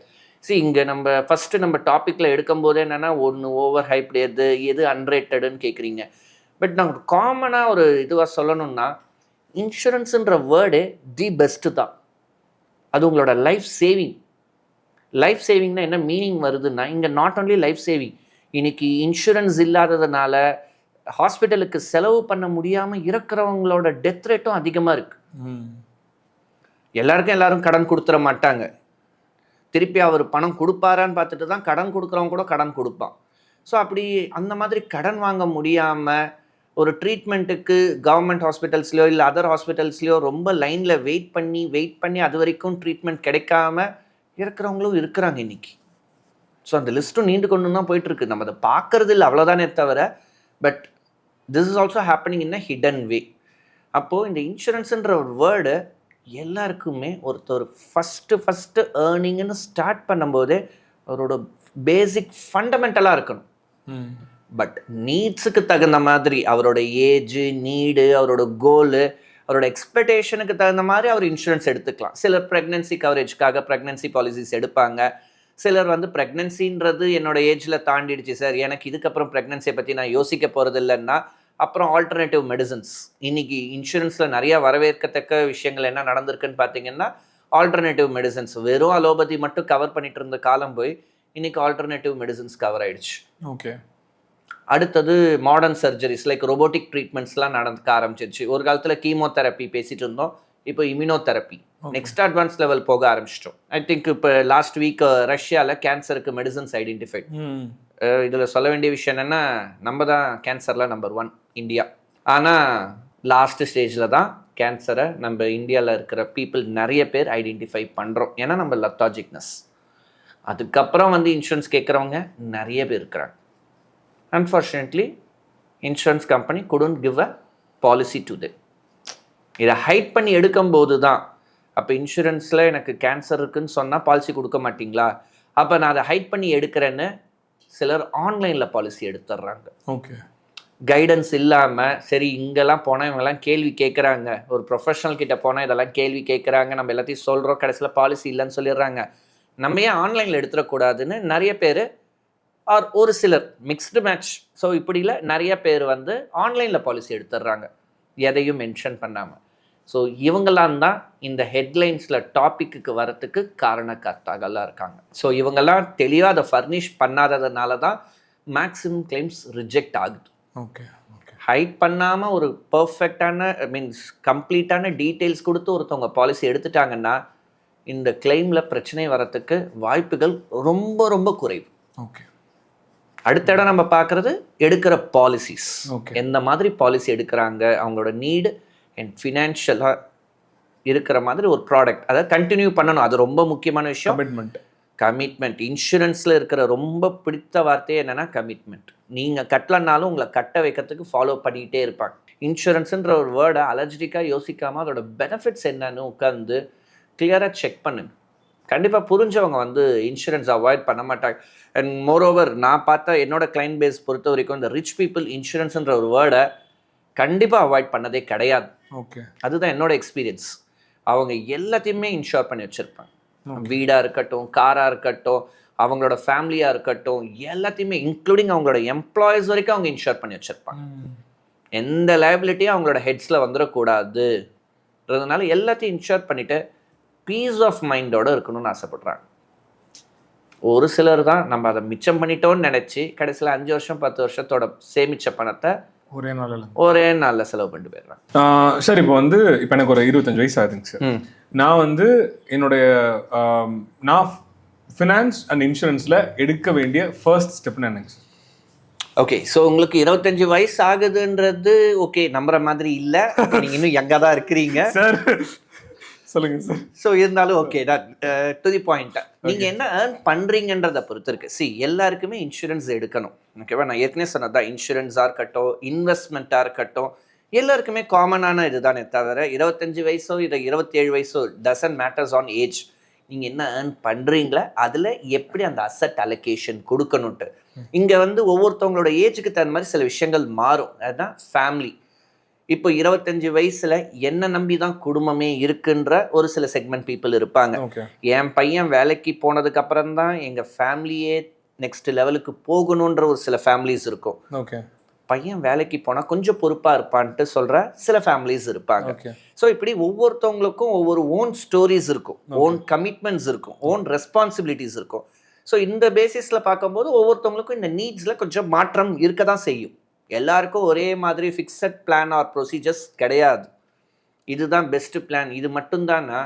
அப்போ எந்த ஒரு இன்சூரன்ஸ் கம்பெனிலையோ சரி, எந்த ஒரு இன்வெஸ்ட்மெண்ட் பிளாட்ஃபார்ம்லையோ ஒரே ஒரு ப்ராடக்ட் விற்றுட்டு போயிடலாமே. எக்ஸாக்ட்லி. ஏன் அவங்க டிஃப்ரெண்ட் ப்ராடக்ட்ஸு, டிஃப்ரெண்ட் நேச்சர்ஸ் இருக்கிற ப்ராடக்ட்ஸ்லாம் கொடுக்குறாங்கன்னா ஒவ்வொருத்தவங்களோட நீடுக்கு தகுந்த மாதிரி அதை ப்ரையாரிட்டைஸ் பண்ணி பர்சனலைஸாக எடுக்கும்போது தான் அது அவங்களோட ரியல் நீட்ஸை டைமுக்கு சப்போர்ட் பண்ணும். காலங்கடந்து கிடைக்கிற பணமும் வேஸ்ட்டு தான். காலங்கடந்து எடுக்கிற இன்சூரன்ஸ் எப்படி வேஸ்ட்டோ அதே மாதிரி நீடுக்கு டைமுக்கு தேவையான பணம் டைமுக்கு கிடைக்காம 5 வருஷம் கழிச்சு கொடுக்குறோம், இல்லை 2 வருஷம் கழிச்சு உங்களுக்கு கிடைக்கும்னா அது எந்த பிரயோஜனமும் இல்லை. அப்போ 25 வயசில் இந்த எண்ணம் உங்களுக்கு வந்தது கொஞ்சம் டிலே தான். பட் இருந்தாலும் இன்னைக்கு வந்ததுன்னு நினைக்கிற போது எனக்கு சந்தோஷமாக தான் இருக்குது. ஸோ இந்த ஏஜில் நீங்கள் ஸ்டார்ட் பண்ணணும்னு நினச்சா ஃபஸ்ட்டு செக் பண்ணுங்கள். நீங்கள் இது வரைக்கும் எதுவுமே ஸ்டார்ட் பண்ணலன்னா first start with a term plan. Okay. Finance wise term பிளானோட முடியல இன்னும். Term plan plus a health insurance எடுத்ததுக்கு அப்புறம் தான் நீங்கள் வேறு இன்வெஸ்ட்மெண்ட் வைஸை யோசிக்கணும். ஓகே. இது ரெண்டும் எல்லாருக்குமே ரொம்ப காமனான ஒரு ஃபண்டமெண்டல் ப்ராசஸ். ஓகே. இந்த ஃபண்டமெண்டலான அதை என்ன சொல்கிறது, பேஸ்மெண்ட் இது ரொம்ப ரொம்ப முக்கியம். நான் நெகோஷியபிள்ஸ் இதில் நெகோஷியபிளே கிடையாது. உங்களோட இன்கம்க்கு தகுந்த மாதிரி உங்களோட கவரேஜை நீங்கள் எடுத்துக்கோங்க. ஏன்னா டேர்ம் பிளானுமே எல்லாருக்குமே 2 கோடியோ இல்லை 5 கோடியோ கவரேஜ் கொடுத்துட முடியாது. ஸோ உங்களோட சேலரி ஆர் நீங்கள் பிஸ்னஸ் பர்சனாக இருக்கிறீங்கன்னா அப்போ அதுக்கு தகுந்த மாதிரி ஒரு ப்ராப்பரான கவரேஜ் இன்னைக்கு இருக்கிற காலகட்டத்துக்கு தகுந்த மாதிரி ஒரு கவரேஜ் எடுங்க. ஃப்யூச்சரில் நீங்கள் அப்கிரேட் கூட பண்ணிக்கலாம். பட் இன்னைக்கு இருக்கிற காலகட்டத்துக்கு ஃபஸ்ட்டு ஒரு டேர்ம் பிளானும் ஒரு ஹெல்த் இன்சூரன்ஸும் ப்ராப்பராக எடுத்துருங்க. ஓகே. எடுத்ததுக்கப்புறம் we will consider about investment. So இதில் என்ன லெஃப்ட் அவுட் ஆயிருக்கு, உங்களோட ஏர்னிங்ஸில் உங்களோட மந்த்லி இன்கமில் என்ன லெஃப்ட் அவுட் இருக்குது, இது பேசிக். இதில் நோ காம்ப்ரமைசிங். இது முடிஞ்சதுக்கப்புறம் whatever is the left அவுட்டில் வச்சு அதுக்கு தகுந்த மாதிரி அசட் அலோகேஷனில் உங்களோட இன்வெஸ்ட்மெண்ட். இன்றைக்கி எல்லாருக்குமே ரொம்ப பிடிச்ச ஒரு விஷயம் கோல்டு.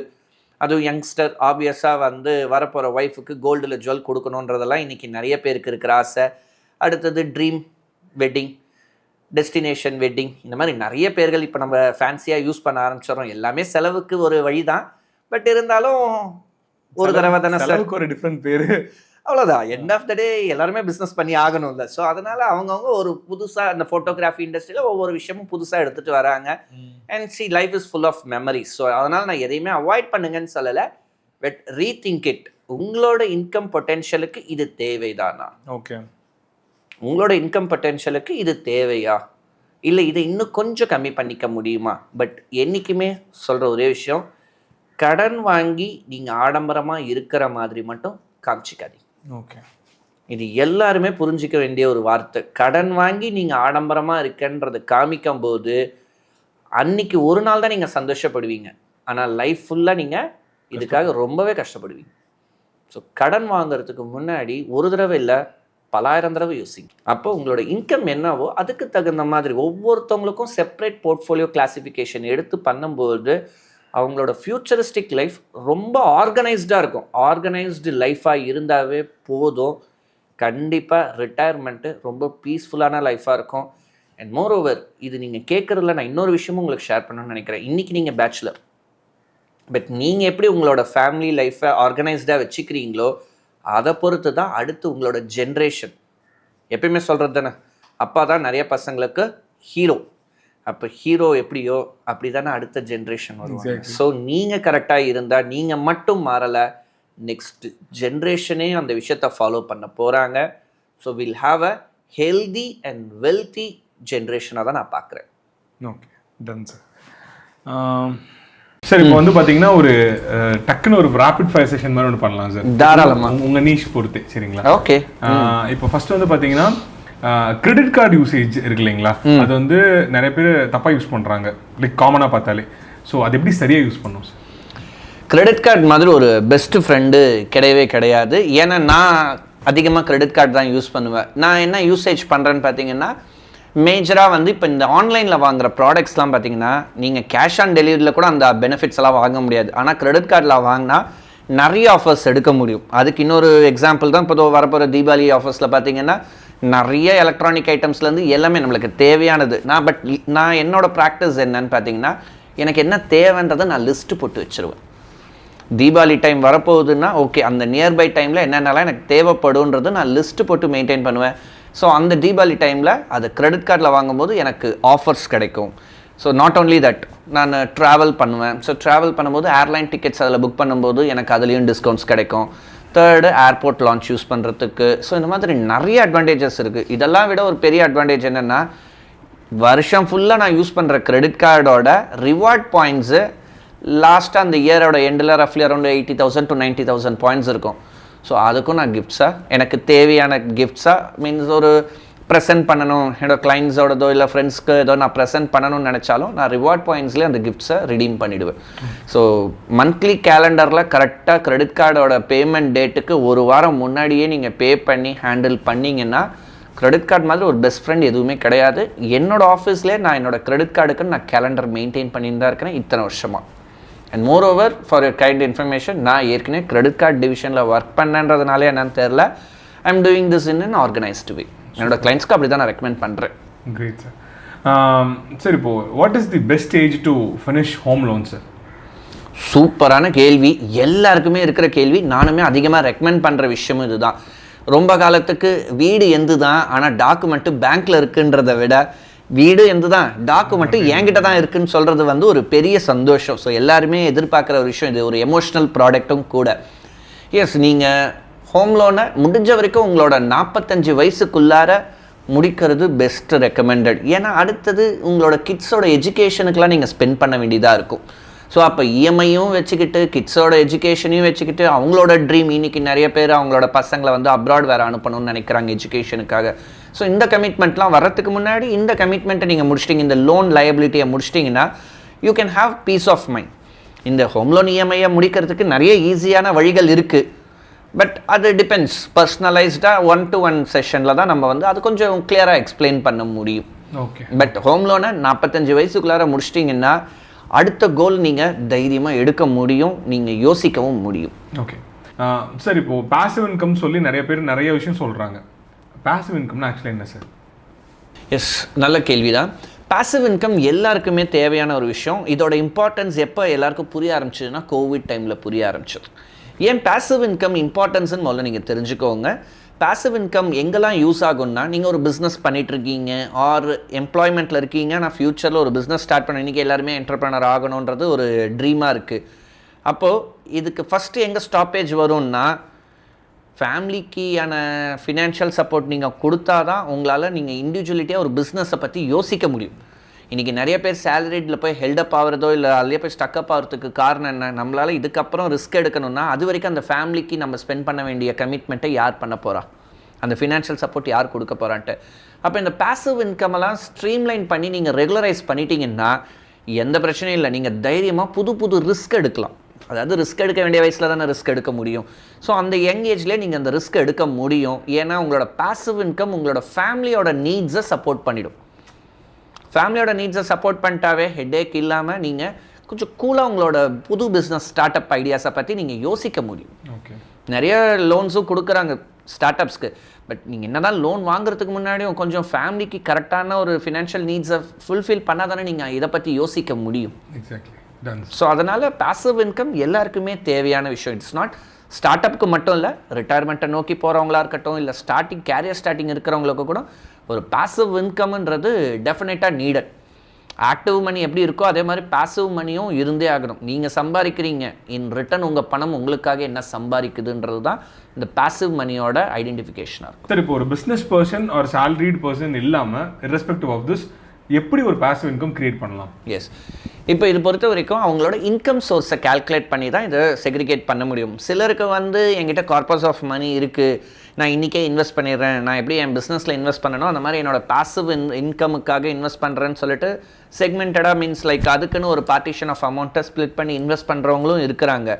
சிலர் நானே சேலரிடு இன்கம் சார், எனக்கு பாசிவ் இன்கம்க்குன்றது நான் எப்படி யோசிப்பேன்னா, இவங்களுக்கெல்லாம் இன்றைக்கி இருக்கிற ஒரு பெரிய ஆப்ஷன் தான் எஸ்ஐபி. ஸோ இந்த ஏர்னிங் ஃபேஸ்லேயே ஒரு ப்ராப்பரான ஒரு எஸ்ஐபியை எடுத்து ரன் பண்ணிக்கிட்டே வந்துட்டாங்கன்னா அது மூலயமா ஒரு கார்பஸ்ன்றது ஒன்று க்ரியேட் பண்ணிவிடுவாங்க. அந்த கார்பஸ்லேருந்து ரெகுலர் இன்கம் மூலயமா இந்த பாசிவ் இன்கம்மை ஈஸியாக ஜென்ரேட் பண்ணிட முடியும். ஸோ சிங்கிள் டைமில் எங்கிட்ட கார்பஸ் இருக்குன்றவங்களும் பாசிவ் இன்கம்மை ஜென்ரேட் பண்ண முடியும் டே ஒன்னிலேயே. எஸ்ஐபின்றது கொஞ்சம் டிலேடு மாடல், பட் அதுவுமே ஒரு ஸ்டாண்டர்ட் மாடல் தான். Okay, okay, super. Sir, gold or silver, what do you prefer? இன்றைக்கி இது என்கிட்ட கேட்ட மாதிரி லேடிஸ் கிட்ட கேட்டிங்கன்னா எல்லாருமே கோல்டு தான் சொல்லுவாங்க. பட் இங்கே எனக்கு ஒரு சின்ன சேஞ்ச் ஆஃப் மைண்ட் செட் இருக்குது. என்னன்னு பார்த்தீங்கன்னா, எஸ் கோல்டு அப்ரிஷியேட் ஆகிட்டு இருக்குது, எல்லாருக்குமே பிடிச்ச ஒரு விஷயம். என்ன சொல்கிறது, கமாடிட்டியில் ஸ்ட்ராங்கஸ்ட் அசெட் கோல்டுன்னு இப்படி எல்லாருமே கோல்டுக்கான நிறைய பாசிட்டிவிட்டி பேசுவாங்க. அதாவது கரன்சிக்கு ஈக்குவலான ஹெட்ஜிங் கோல்டு தான்றதெல்லாம் நிறைய பேசுவாங்க. ஏன்னா இன்றைக்கி வார் அது இதுன்னு ஒரு வார் டென்ஷன்லேயே இருக்கிறாங்க. அண்ட் அகெயின் யூஎஸோட ப்ரெஷர்ஸ் இதெல்லாம் நிறைய நடந்துட்டு இருக்கும்போது நம்மளுக்கு கோல்டு ரொம்ப அட்ராக்டிவாக தெரியுது. அண்ட் பீப்புளும் எமோஷ்னலாக அது கூட கனெக்டடுன்றதுனால கோல்டு அட்ராக்டிவாக தெரியுது. But on a logic basis பார்த்தீங்கன்னு வச்சுக்கோங்களேன், கோல்டோட இன்னைக்கு ப்ரைஸ் ஹைக்கை பொறுத்த வரைக்கும் ஸோ நிறைய கண்ட்ரிஸ் லைக் சைனா மோக்கொண்டு இப்போ கோல்டு ஸ்டாக் பண்ணிகிட்டு இருக்காங்க.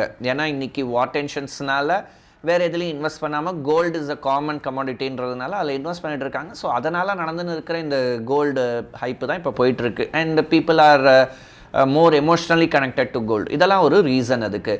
பட் ஆனால் லாஜிக் பேசிஸ் பார்த்தீங்கன்னா இது டிமாண்ட்னால தான் கோல்டு இன்க்ரீஸ் ஆகிருக்கு. பட் வேறு சில்வர் நீடுக்காக இன்க்ரீஸ் ஆகிட்டு இருக்கு. அதாவது நீடுன்னா இன்றைக்கி ஃபேக்ட்ரி யூசேஜஸ் கம்பெனிஸ் நம்ம யூஸ் பண்ணுற இந்த மைக்ரோ சிப்ஸ் எல்லாமே இன்றைக்கி சில்வரால் தான். மீன்ஸ் சில்வரோட யூசேஜஸ் அங்கே அதிகமாகிட்டு இருக்கு.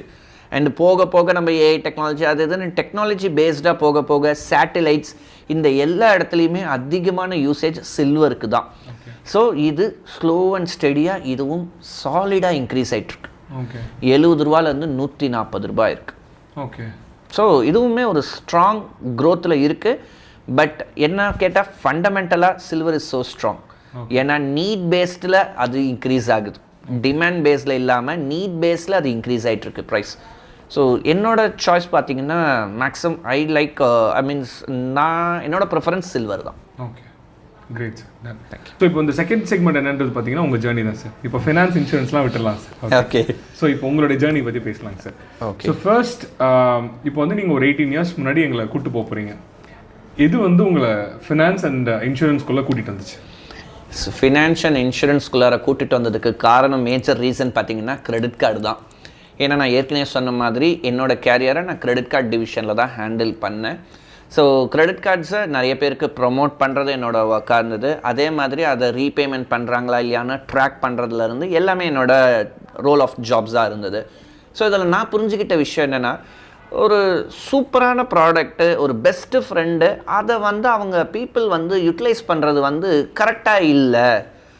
ஏன்னா ஃபினான்ஸை பற்றி கரெக்டான புரிதல் இல்லை. கிரெடிட் கார்டை எப்படி யூஸ் பண்ணணுன்றது தெரியாமல் பீப்புள் அதை வேஸ்ட் பண்ணிகிட்ருக்காங்க. சிலர் பயந்து இக்னோரும் பண்ணிகிட்ருக்காங்க. ஏன் வந்து இன்னும் ஃபினான்ஸ்க்கான ரீச் வந்து பீப்புள் கிட்ட இல்லை? ஸோ இதுதான் வந்து எனக்கு வந்து இதில் இன்ட்ரெஸ்ட் அதிகமாக்கிச்சு. ஓகே. அதுக்கு முன்னாடி இந்த ஜாபுக்கு போகலைன்னா எனக்கே கிரெடிட் கார்டை பற்றி பெருசாக எதுவும் தெரிஞ்சிருக்காது. நானும் மீதி பேர் மாதிரி தான் இருந்திருப்பனோ என்னவோ தெரியல.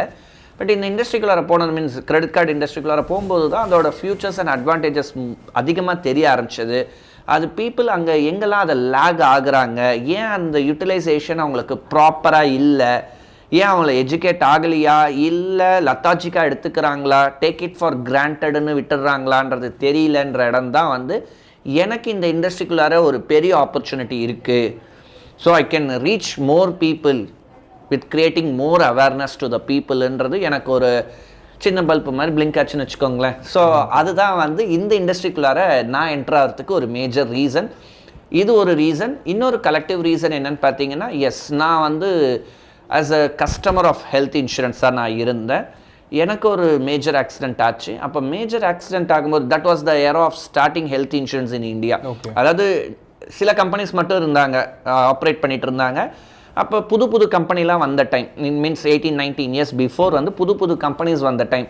ஸோ என்னோடய ஃப்ரெண்ட் ரெக்கமெண்ட் பண்ணாருன்னு நான் ஒரு ஹெல்த் இன்சூரன்ஸ் எடுத்தேன்.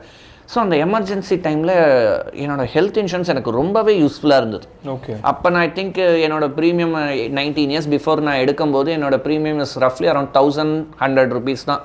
ஓகே. எனக்கு ஒரு ஆளுக்கு 1100 ரூபா தான் என்னோடய ப்ரீமியம். அப்போது ஓகே, 1100 ரூபாய்க்கு நீங்கள் இவ்வளோலாம் கவரேஜ் கொடுப்பீங்களா அது இதுன்னு நான் யோசிச்சு தான் நானுமே எடுத்தேன். பட் அது அந்த யூட்டிலைசேஷன் எனக்கு ரொம்பவே ஹெல்ப்ஃபுல்லாக இருந்தது. அந்த எமர்ஜென்சி நீடில் அது எனக்கு யூஸ்ஃபுல்லாக இருந்தது. பட் நான் அவர்கிட்ட கேட்டேன், இது ரொம்ப நல்லா இருக்கே, ஏன் இது எல்லாருமே எடுக்கிறாங்களா செய்கிறாங்களான்னும் போது அந்த நண்பர் சொன்னது, இந்த பலன் உங்களுக்கு புரிஞ்சுது, அதனால் இதை வந்து நீங்கள் இதோட அட்வான்டேஜ் நீங்கள் என்ஜாய் பண்ணீங்க, அதனால் உங்களுக்கு இது ரொம்ப பெனிஃபிட்டாக தெரியுது. பட் இன்னும் பீப்புளுக்கு அதை பற்றி தெரியல. ஓகே. இதில் இன்னும் அவேர்னஸ் லேகிங்காக தான் இருக்குன்னு. ஓகே. ஸோ ஏன் இவ்வளோ இந்த பக்கம் கிரெடிட் கார்டு மாதிரி ஒரு பெஸ்ட் ஃப்ரெண்டும் இல்லை, இந்த பக்கம் ஹெல்த் இன்சூரன்ஸோட அட்வான்டேஜும் அதிகமாக இருக்குது, காஸ்ட் வைஸும் ரொம்ப கம்மியான காஸ்ட் வைஸில் எனக்கு ப்ராப்பரான கவரேஜ் கிடைக்குது, லைஃப்பை ரிஸ்க் எடுக்காமல் ஈஸியாக ரன் பண்ணுற மாதிரி இருக்குது, ஏன் இன்னும் இந்த ரீச் வந்து பீப்புள் கிட்ட போகலை? That was an biggest ice breaking thought process for me. So that made me to enter into this industry. Great sir. So இப்படி தான் இந்த இண்டஸ்ட்ரிக்குள்ளார நான் வந்தேன். இதை எஜுகேட் பண்ணுறதுக்காக உள்ளார வந்தேன். And it's been already 18 years now. Super, great sir. சரி, இப்போ எல்லா பிஸ்னஸுமே வந்து ஒரு விஷனோட இருக்கான்னு கேட்டிங்கன்னா, சில பேர் வந்து ஸ்டார்ட் பண்ணும்போது ஒரு விஷனோட ஸ்டார்ட் பண்ணுவாங்க, சில பேர் வந்து உள்ளே வந்து ஃபிகர் அவுட் பண்ணுவாங்க. WFL நீங்கள் ஸ்டார்ட் பண்ணது இதுதான் விஷன்னு சொல்லி ஸ்டார்ட் பண்ணீங்களா, இல்லை நீங்கள் உள்ளே வந்ததுக்கப்புறம் அந்த வழியில் வந்து நீங்கள் உங்களோட விஷன் செட் பண்ணிக்கிட்டீங்களா?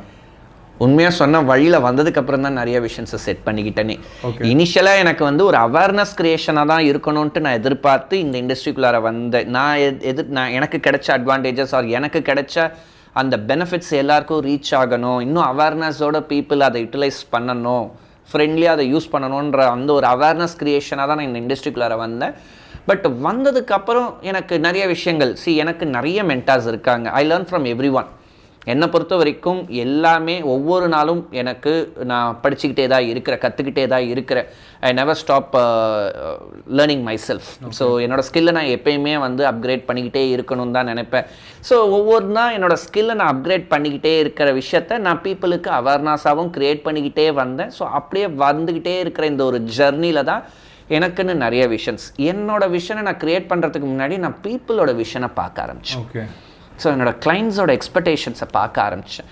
ஸோ எப்படி ஒரு சிலர் விஷனரியோட இருக்கிறாங்க, இன்னும் ஒரு சிலர் விஷனரினா என்னன்னே தெரியாமல் இருக்கிறாங்கன்றதெல்லாம் தான் என்னோட லேர்னிங்காக இருந்துச்சு.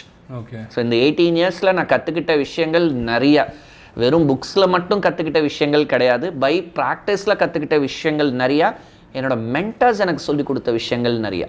ஸோ இப்படி இன்றைக்கும் கற்றுக்கிட்டே தான் இருக்கிறோம். நைஸ். ஸோ அப்படி கற்றுக்கிட்டதில் தான் ஒவ்வொரு விஷனரியாக ஃபிக்ஸ் பண்ணோம். And we are very happy to say that எங்களோட ஒவ்வொரு விஷனரி ஒவ்வொரு மைல் ஸ்டோனையும் நாங்கள் தாண்டி அடுத்த மைல் ஸ்டோன்ஸை க்ராஸ் பண்ணிகிட்ருக்கோம். சூப்பர். இப்போ நீங்கள் வந்து ஃபர்ஸ்ட் எல்லாருக்குமே வந்து அந்த ஒரு ஃபர்ஸ்ட் ஒரு 3 years ஆஃப் பிஸ்னஸ்ன்றது it is a very hard time சொல்லுவாங்க. ஸோ இப்போ உங்களுக்கு வந்து நீங்கள் ஃபேஸ் பண்ண biggest struggles in your first year of பிஸ்னஸ்னு என்னங்க சார்? Communication gap. ஓகே. இந்த இண்டஸ்ட்ரினாவே நான் ஏற்கனவே ரொம்ப சொன்ன மாதிரி தான், இன்சூரன்ஸுன்னாவே பீப்புள் வந்து அவாய்ட் பண்ணணும்னு நினைப்பாங்க. பட் ஒரு 20 வருஷத்துக்கு முன்னாடி இந்த மாதிரி ஒரு சேலஞ்ச் இல்லை. இந்த சேலஞ்ச் வந்து கொஞ்சம் டிஃப்ரெண்ட்டாக இருந்தது அந்த டைமும் every time that will be a challenges இல்லாமல் நீங்கள் ஆப்பர்ச்சுனிட்டி எதிரே பார்க்க முடியாது. So it will always be a challenge. But அப்போ இருந்த சேலஞ்சஸ்லாம் என்னென்னா, இன்சூரன்ஸ் வேணான்ற சேலஞ்சஸ் இருக்காது. குறிப்பாக லைஃப் இன்சூரன்ஸ் பொறுத்த வரைக்கும் வேணான்ற சேலஞ்சஸ் இருக்காது.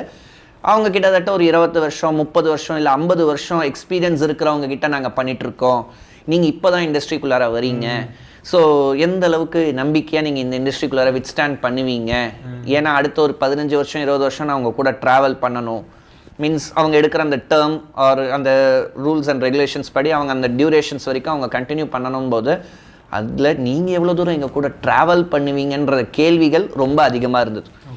லைக் நம்ம எப்படி ஒரு விஷன் செட் பண்ணுறோமோ அது இந்த இடத்துலையுமே எனக்கு ஒரு விஷனரியாக தான் செட் பண்ணுச்சு. அப்போ நிறைய பேர் 1 வருஷம் 2 வருஷத்தில் இந்த சேலஞ்சஸை பார்க்க ஹேண்டில் பண்ண தெரியாமல் நிறைய பேர் இண்டஸ்ட்ரியை விட்டு வெளில போகிறாங்க. ஸோ இது லாங் ஸ்டாண்டிங் விஷனரியாக நம்ம இதை எடுத்துகிட்டு போகும்போது people will get connected with us. we will have a strong and good relationshipன்றது நான் புரிஞ்சிக்க ஆரம்பித்தேன். ஸோ எனக்குமே அந்த விஷனரியோட அர்த்தங்கள் எனக்கு இன்னுமே புரிய வச்சது வந்து அந்த சில இடங்கள் தான். ஓகே, இந்த ஒரு சேலஞ்சினால நிறைய பேர் வெளியில் போகிறாங்க. அப்போது இங்கே லாங் ஸ்டாண்டர்டாக இருக்கிறவங்களுக்கு என்றைக்குமே வேல்யூ அதிகம். People will give more respect. So எல்லாருக்குமே அந்த ஒரு பிஸ்னஸ் ஸ்டார்ட் பண்ணும்போது எதிர்பார்க்கறது வெறும் பணம் மட்டும் கிடையாது, அந்த ரெஸ்பெக்ட். ஸோ அந்த ரெஸ்பெக்ட் எப்போ கிடைக்கும்னா நீங்கள் ஒரு விஷனரியோட இருக்கணும். ஓகேவா? ஸோ அதுக்கு தகுந்த மாதிரி உங்களோட ஸ்டாண்டர்ட்ஸையும் நீங்கள் மெயின்டைன் பண்ண ஆரம்பிக்கணும். Even if it is tough you have to maintain that standards. அந்த ஸ்டாண்டர்ட்ஸை மெயின்டைன் பண்ணவே you will have your own responsibility கிடைக்கும். அந்த ரெஸ்பான்சிபிலிட்டியை கரெக்டாக ஹேண்டில் பண்ணிங்க. இன்றைக்கி 18 வருஷத்தில் நாங்கள் இப்போ ஃபேஸ் பண்ணுற ப்ராப்ளம் என்னென்னா, கொடுத்த வார்த்தையை கரெக்டாக மெயின்டைன் பண்ணணும், அந்த ரெஸ்பான்சிபிலிட்டியை எடுத்துக்கிட்டோம். இப்போ அந்த ரெஸ்பான்சிபிலிட்டியில் எங்கேயுமே சின்னதாக ஒரு கிராக் கூட இருக்கக்கூடாதுன்னு நினைக்கிறது தான் இன்றைக்கி எங்களுக்கு இருக்கிற ஒரு பெரிய ரெஸ்பான்சிபிலிட்டியாகவே இருக்குது. ஸோ அந்த இனிஷியல் டேஸில் இதெல்லாம் தான் நாங்கள் பார்த்த சேலஞ்சஸ். சீனியர்ஸ் இருக்கும்போது நாங்கள் எப்படி உங்களை நம்பி பண்ண முடியும் நாங்கள். But right no I am happy again. நாங்களும் 18 இயர்ஸ் இந்த இண்டஸ்ட்ரியில் கிராஸ் பண்ணிட்டோம். எஸ், நிறைய யங்ஸ்டர்ஸை உள்ளார எடுத்துகிட்டு வந்துட்டு இருக்கோம். நிறைய யங்ஸ்டர்ஸ் உள்ளார வந்துட்டு இருக்காங்க. And we are happy, we are guiding them. We are guiding them. And ரஃப்லி அரௌண்ட் 250+ ஸ்டூடெண்ட்ஸுக்கு we have provided internship in WFL. நிறைய காலேஜஸ் கூட MOU சைன் பண்ணியிருக்கோம். அண்ட் வி ஹவ் ப்ரொவைடட் 250+ ஸ்டூடெண்ட்ஸ்க்கு இன்டர்ன்ஷிப் ப்ரொவைட் பண்ணியிருக்கோம். இது இன்டர்ன்ஷிப் ப்ரொவைட் பண்ணியிருக்கோன்றதுக்கு விட அவங்க நிறைய விஷயங்கள் எங்கள்கிட்ட கற்றுக்கிட்டாங்க. எங்களோட எக்ஸ்பீரியன்ஸ் அவங்க கூட ஷேர் பண்ணும்போது அவங்க கொஞ்சம் சீக்கிரமாகவே இந்த இண்டஸ்ட்ரியை புரிஞ்சிக்கிறாங்கன்றது we are more happy on it. Great sir. Sir, இப்போது எல்லாருக்குமே ஃபர்ஸ்ட் கிளையண்ட்ன்றது ரொம்ப ப்ரெஷியஸ். கண்டிப்பாக அந்த கிளையண்ட்டை நீங்கள் எப்படி கன்வின்ஸ் பண்ணீங்க? நம்ம வடிவேல் ஸ்டைலில் சொல்லணும்னா நம்மளோட ராஜதந்திரங்கள் எல்லாத்தையும் யூஸ் பண்ணி தான் கன்வின்ஸ் பண்ணோம். ஸோ அன்றைக்கி இருந்த எங்களோட நாலேஜை வச்சு கன்வின்ஸ் பண்ணோம். And people is also impressed. அன்றைக்கி வந்து அது it was a big challenge. இது வந்து ஃபஸ்ட் கிளைண்ட்டுன்னும் போது it is always precious and happy. And இன்னொன்று விஷயம் சொல்லணும்னா இன்றைக்கி வரைக்கும் they are travelling with us. அவங்களோட பசங்களே இப்போ ஜாபுக்கு போய் இன்வெஸ்ட் பண்ண ஆரம்பிச்சிட்டாங்க. ஸோ அந்த அளவுக்கு வந்து we are happy they are travelling with us. Long term relationship and journey போயிட்டு தான் இருக்கு.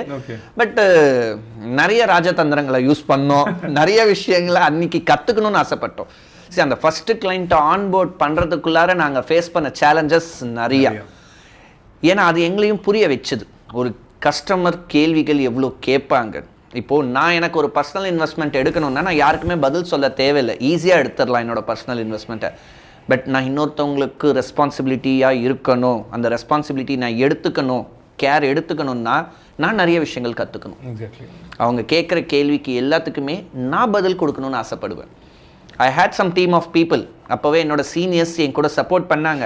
பட் பர்சனலாகவே என்னோட தாட் ப்ராசஸ் என்னென்னா, கேள்விகளுக்கு நான் பதில் கொடுக்கணும். I don't want someone to answer the questions.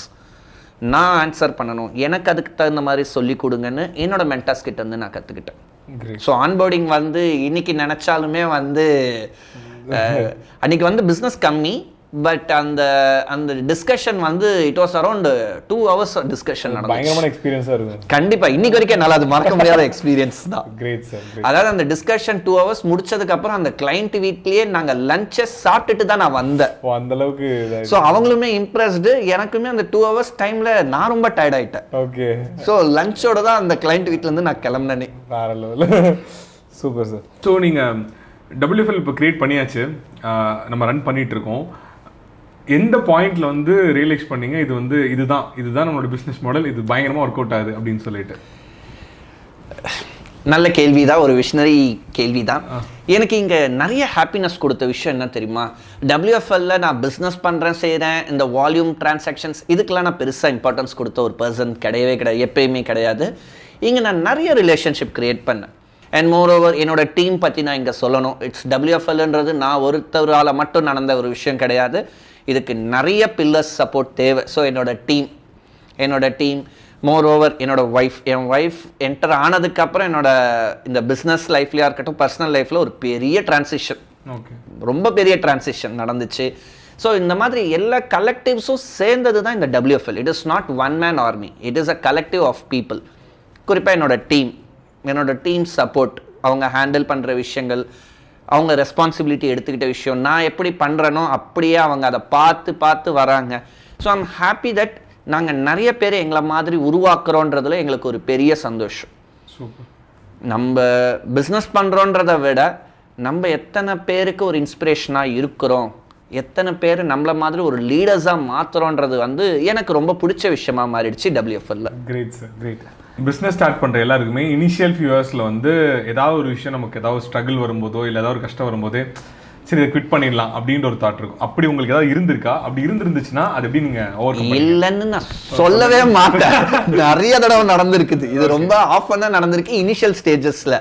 நம்ம எம்ப்ளாய்மெண்ட்லேயே இருந்திருக்கலாமோ, அவேர்னஸ் கிரியேட் பண்றேன் செய்யறேன்னு சொல்லிட்டு நம்ம தேவையில்லாம ஒரு தப்பான டெசிஷனை லைஃப்ல எடுத்துட்டோமோ. கண்டிப்பா இந்த இது வந்து எனக்கு நிறையவே நடந்திருக்கு.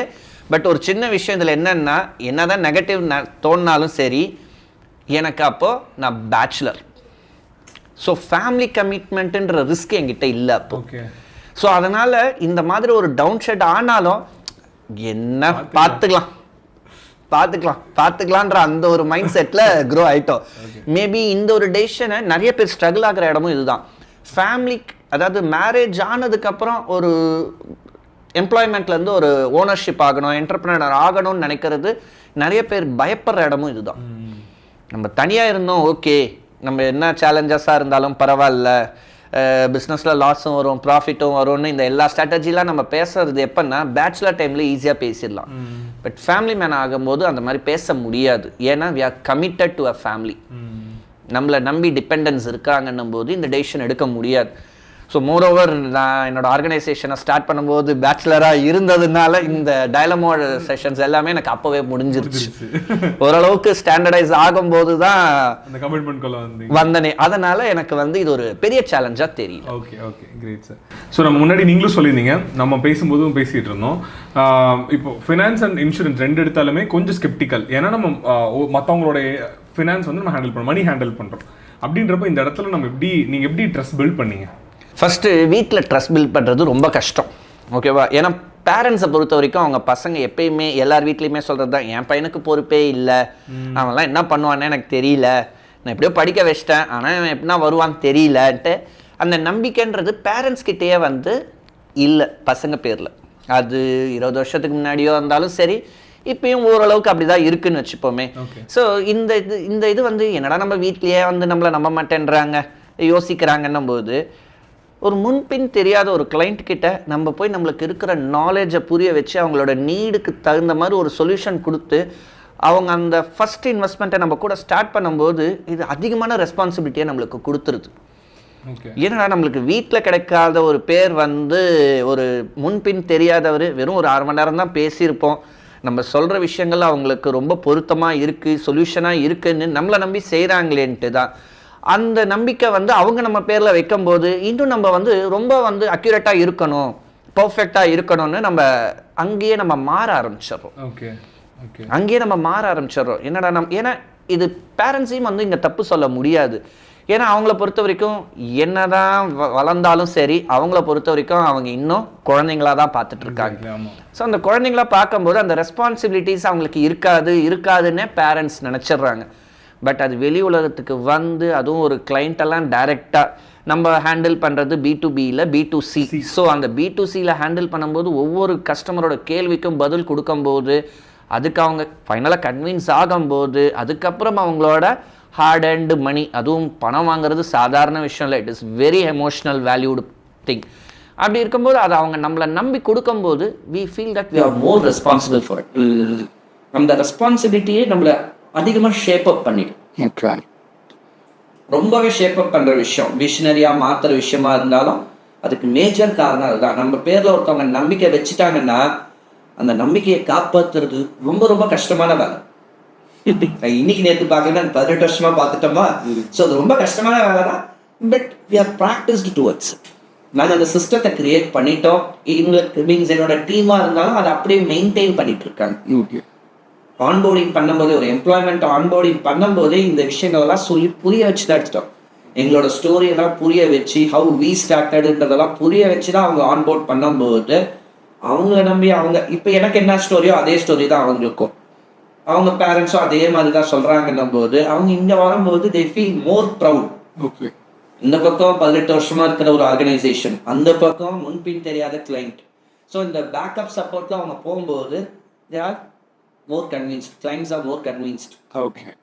ஸோ அது ஈஸியாக அவங்களுக்கு நடக்கிறதுனால they also feel more proud of it. Okay, great. ஒரு பிஸ்னஸ் ஸ்டார்ட் பண்ணுறதுனாலே ரொம்ப முக்கியமான ஒரு ஹார்ட்ஷிப்னா வந்து ஃபேமிலி கன்வின்ஸ் பண்ணுறது. ஃபேமிலி சப்போர்ட்ன்றது ரொம்ப பெரிய விஷயம். ஸோ நீங்கள் WFL ஸ்டார்ட் பண்ணும்போது உங்கள் ஃபேமிலி சப்போர்ட் பண்ணாங்களா? எப்படி ரியாக்ட் பண்ணாங்க? உண்மையை பார்த்தா சப்போர்ட்லாம் எதுவுமே கிடையாது. ஃபேமிலியில் பொறுத்த வரைக்கும் வேலைக்கு போயிட்டு இருக்க, சம்பாதிச்சிட்டு இருக்க, இதெல்லாம் தேவையா? ஊருக்கு அறிவுரை சொல்கிறதெல்லாம் நம்மளுக்கு தேவையா கோபி அப்படின்னு. ஸோ இதெல்லாம் வந்து நடந்தது தான். வீட்டில் வந்து பெருசாக வந்து இன்ட்ரெஸ்ட் காமிக்கலை.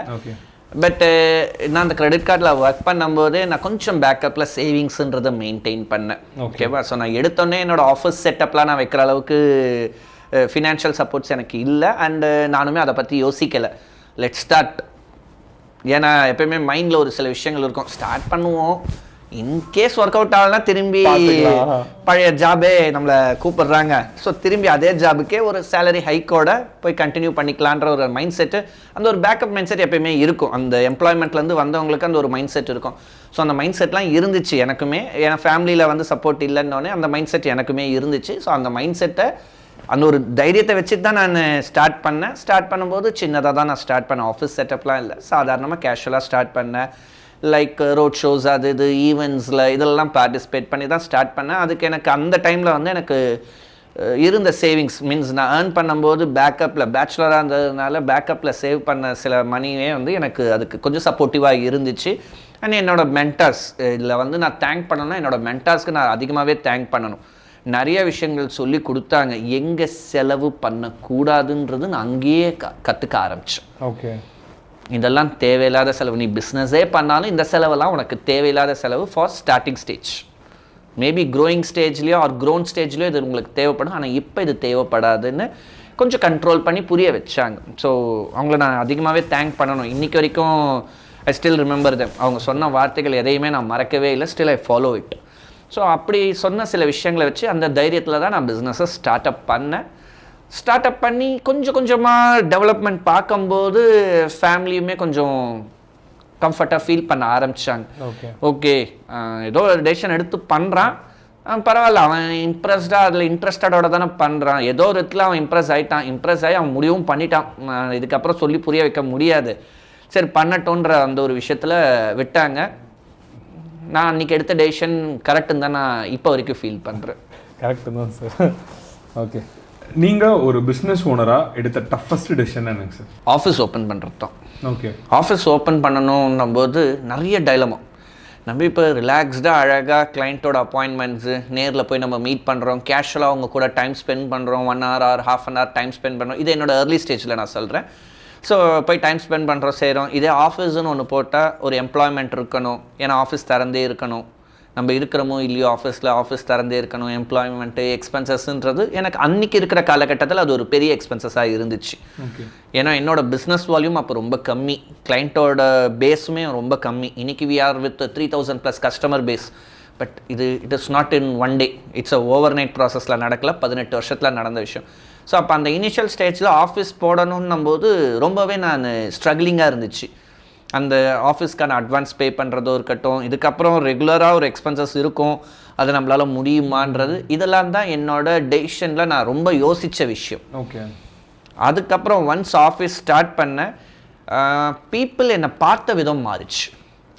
அது என்னோட நான் அந்த டெசிஷன் எடுத்தாமல் இருந்திருந்தால் மேபி இன்றைக்கி இந்த இடத்துல நான் இருப்பேனான்றது கூட எனக்கு டவுட்டு தான். ஏன்னா அந்த ஆஃபீஸ்க்கு அப்புறம் பீப்புள் என்னை பார்க்குற விதம் மாறிச்சு. ஓகே.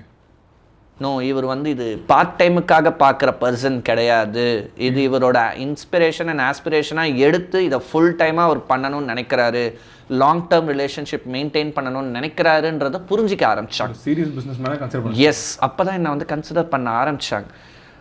இந்த டெசிஷனை நான் உடனே எடுக்கலை. நான் ஃபஸ்ட்டு பைலட் மாடலில் ஃப்ளோட் பண்ணி நம்மளுக்கு இது சரியாக வருது, அவேர்னஸ் கொடுக்குறதெல்லாம் கரெக்டு தான். பட் அது பீப்புள் எடுத்துக்கிற விதத்தில் நம்ம கொடுக்குறோமான்றதெல்லாம் எனக்கு டைம் எடுத்துச்சு. ஸோ அந்த டைம் எடுத்து அதுக்கப்புறம் அந்த ஆஃபர்ஸுன்றது வந்ததுக்கப்புறம் தான் ஒவ்வொரு ஸ்டெப்பாக மூவ் ஆக ஆரம்பிச்சு. ஓகே. ஸோ அந்த ஒவ்வொரு ஸ்டெப்புமே பிஸ்னஸ் பீப்புள்கிட்ட கேட்டிங்கன்னு வச்சுக்கோங்களேன், எல்லா டெசிஷன்லையுமே நிறைய கன்ஃபியூஷன்ஸ் இருந்துக்கிட்டே தான் இருக்கும். ஒரு சிலர் செய்யணுவாங்க, ஒரு சிலர் செய்ய வேணான்னுவாங்க. ஸோ நீங்கள் அந்த இடத்துல ஸ்ட்ராங்கான ஒரு டெசிஷன் எடுக்கணும். பிஸ்னஸ் பீப்புளுக்கும் எம்ப்ளாய்மெண்ட்டுக்கும் இருக்கிற ஒரு பெரிய விஷயமே அந்த ரிஸ்க் டேக்கிங். அந்த ரிஸ்க் டேக்கிங்கை வைஸாக எடுத்துடணும். அந்த ரிஸ்க் டேக்கிங்கை டிலே பண்ணி எடுத்தாலும் யூஸ் இல்லை, முன்னாடியே எடுத்துட்டாலும் யூஸ் கிடையாது. ஸோ அப்போ அந்த ரிஸ்க் டேக்கிங் கரெக்டான டைமில் கரெக்டாக அமையணும். இட்ஸ் நாட் ஓன்லி நம்ம பண்ணுறது மட்டும் முக்கியம் இல்லை, மேலே இருக்கிறவர் அண்ட் அது கால்குலேட்டட் ரிஸ்க்காகவும் இருக்குது. எஸ், அதை நம்மளால் டைஜஸ்ட் பண்ண முடியுமா, இன்கேஸ் இந்த லாஸ் வந்தால் இதை நம்மளால் அட்ஜஸ்ட் பண்ணிக்க முடியுமா, அப்படி அட்ஜஸ்ட் பண்ணிக்க முடியும்னா எவ்வளோ நாளுக்குள்ளார, ஃபேமிலியை டிஸ்டர்ப் பண்ணாமல் எவ்வளோ நாளுக்குள்ளார இதை அட்ஜஸ்ட் பண்ணிக்க முடியும், இது எல்லாத்தையும் ஓவராலாக யோசிக்கணும். இதை நீங்கள் எல்லார்கிட்டையும் கொடுத்தீங்கன்னு வச்சுக்கோங்களேன், நீங்கள் எந்த டெசிஷனுமே எடுக்க மாட்டீங்க. இப்போ ஒரு இன்வெஸ்ட்மெண்ட்டை பற்றி ஒரு கிளைண்ட்டை எல்லார்கிட்டையும் எங்ககிட்ட விசாரிச்சுட்டு 10 பேர்கிட்ட போய் விசாரிச்சாருன்னா அவர் ஒரு கடையில் 10,000 சாரீஸ் இருக்கிற ஒரு கடையில் போய் ஒரு புடவை எடுக்கிற மாதிரி தான். 10 சாரீ இருந்தால் ஈஸியாக ஒரு லேடியால் சாரீஸை சூஸ் பண்ண முடியும். அதே ஒரு 25,000 சாரீஸ் இருக்கிற கடையில் ஒரு லேடியை போய் சீக்கிரமாக ட்ரெஸ் எடுங்கன்னா அவ்வளோ சீக்கிரம் அது நடக்காது முடியாது. ஸோ இன்வெஸ்ட்மெண்ட்டும் அந்த மாதிரி தான், அந்த மாதிரி எடுக்கிற டெசிஷனும் அதே மாதிரி தான். WFLனா wealth for life. What does it mean to you personally? To create wealth for each and every individuals. நான் ஏற்கனவே சொன்ன மாதிரி தான், இந்த ஆர்கனைசேஷன் ஆரம்பிக்கிறதுக்கு முன்னாடியே என்னோட மைண்ட் செட்டில் இருந்த ஒரே விஷயம் financial awareness to each and every one. அது 1000 ரூபா சம்பாதிக்கிறாரோ, 10 ரூபா சம்பாதிக்கிறாரோ, இல்லை ₹1,00,000 சம்பாதிக்கிறாரோ, டசன்ட் மேட்டர். ஃபினான்ஷியல் அவேர்னஸ் எல்லாருக்குமே இருக்கணும், எல்லா ஏஜ்லேயுமே இருக்கணும். அதனால தான் இன்றைக்கி நாங்கள் ஸ்கூல்ஸில் கூட இந்த விஷயத்தை இம்ப்ளிமெண்ட் பண்ணுறோம். ஸ்கூல்ஸ்லேயுமே நாங்கள் நிறைய ப்ரோக்ராம்ஸ் கண்டக்ட் பண்ணுறோம். அந்த ஏஜ்லேயே இந்த ப்ராசஸ்குள்ளார வந்துட்டாங்கன்னா அவங்களோட ஃப்யூச்சர் எந்த டிஸ்டர்பன்ஸும் இல்லாமல் ரொம்ப கம்ஃபர்ட்டாக போகும். பர்சனல் ஃபினான்ஸை எல்லோரும் ஹேண்டில் பண்ண தெரிஞ்சுக்கணும். எங்களோட மோட்டிவ் அண்ட் அவேர்னஸ் நாங்கள் என்ன நினைக்கிறோன்னா, எல்லாருமே அவங்களோட லைஃப்பில் எல்லாருமே அவங்களோட ஃபேமிலியில் பட்ஜெட்டிங் பண்ண ஃபஸ்ட்டு தெரியணும். பட்ஜெட்டிங், அதுக்கப்புறம் தேவை இருக்கிற செலவு, தேவையில்லாத செலவு, இந்த மாதிரி ஒவ்வொன்றத்தையும் அவங்கவுங்களே ஃபில்டர் பண்ண ஆரம்பிச்சிட்டாங்கன்னா India will grow much more faster than what we expect. இந்த மாற்றம் ஒவ்வொருத்தவங்கிட்டேருந்து வந்துச்சுனாவே போதும், இந்தியாவை வல்லரசு நாடாக தடுக்கிறத யாராலையும் முடியாது. ஓகே, நம்ம வெற்றிகரமாக 2 செக்மெண்ட் முடிச்சிட்டோம். 3rd segment sir, business. Okay, இது ஃபுல் அண்ட் ஃபுல்லாக உங்களோட எக்ஸ்பர்டைஸ் தான் சார். நீங்கள் 18 வருஷம், அதாவது பிஸ்னஸ் ஸ்டார்ட் பண்ணுறது எல்லாருனாலையும் பண்ணிட முடியும் சார். ஆனால் அதில் ஒரு 18 இயர்ஸ் நம்ம நிற்கிறோன்றது ரொம்ப பெரிய விஷயம். ஸோ அந்த எக்ஸ்பர்டைஸ் அதை உங்ககிட்ட இருந்து எவ்வளோ எக்ஸ்ட்ராக்ட் பண்ண முடியுமோ அப்படி எக்ஸ்ட்ராக்ட் பண்ணுறதுக்காக தான் இந்த செக்மெண்ட் சார். ஓகே, ஒரு பிஸ்னஸ் ஸ்டார்ட் பண்ணுறதுக்கு முன்னாடி ஒரு ஆண்டர்பிரனர் கற்றுக்க வேண்டிய நான் நெகோஷியபிள் பட் ஃபஸ்ட்டு ஸ்கில்னா அது என்ன சார்? நாலேஜ். அதில் நோ காம்ப்ரமைஸ். ஓகே. நீங்கள் எந்த துறையில் இறங்கணும்னு நினச்சாலும், எந்த இண்டஸ்ட்ரிக்குள்ளே போகணும்னு நினச்சாலும், ஃபஸ்ட்டு அந்த இண்டஸ்ட்ரி பற்றின நாலேஜ். ஓகே. இது வெறும் புக்கில் மட்டும் கிடைக்கிற விஷயங்கள் கிடையாது, அந்த இண்டஸ்ட்ரியில் ஆல்ரெடி இருக்கிறவங்க கிட்டேருந்து கற்றுக்கிற விஷயம். என்னை பொறுத்த வரைக்கும் இப்போ நான் கிரெடிட் கார்டை பற்றி நான் பேசுகிறேன்னா அந்த இண்டஸ்ட்ரியில் நான் ஒர்க் பண்ணியிருக்கேன். இன்சூரன்ஸை பற்றி பேசுகிறேன்னா அந்த இண்டஸ்ட்ரியில் நான் ஒர்க் பண்ணியிருக்கேன்.